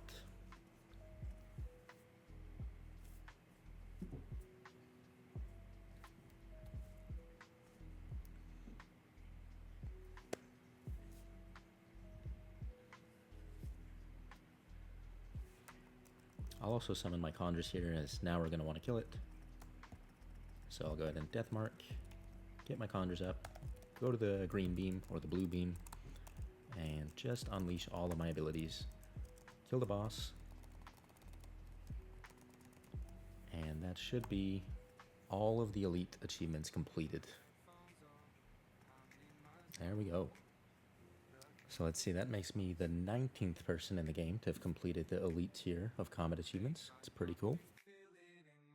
And there you have it. There's my attempt at a complete guide for the elite tier of combat achievements. I hope I covered all the important achievements that you were looking for, but it's possible I may have missed one or two. This really long format video wasn't an ideal workflow for me, to be honest, but I felt committed to it after the medium tier. Between the in-game interface difficulties I had and a few OBS glitches causing me to lose a few clips, it's not a format I think I'll pursue again. If I had a do-over content-wise from the launch of this update, I think I would have just done each boss individually up to a certain tier. For example, a dedicated Raksha video with all the achievements up to either Elite or Master. Then when I fully completed the tier, maybe I would upload a super long compilation just for fun. So that's what I think I'm going to do for the Master tier now. Let me know what you think. Thanks for watching this video, and now that we've completed the Elite tier, I'll see you in the Master tier.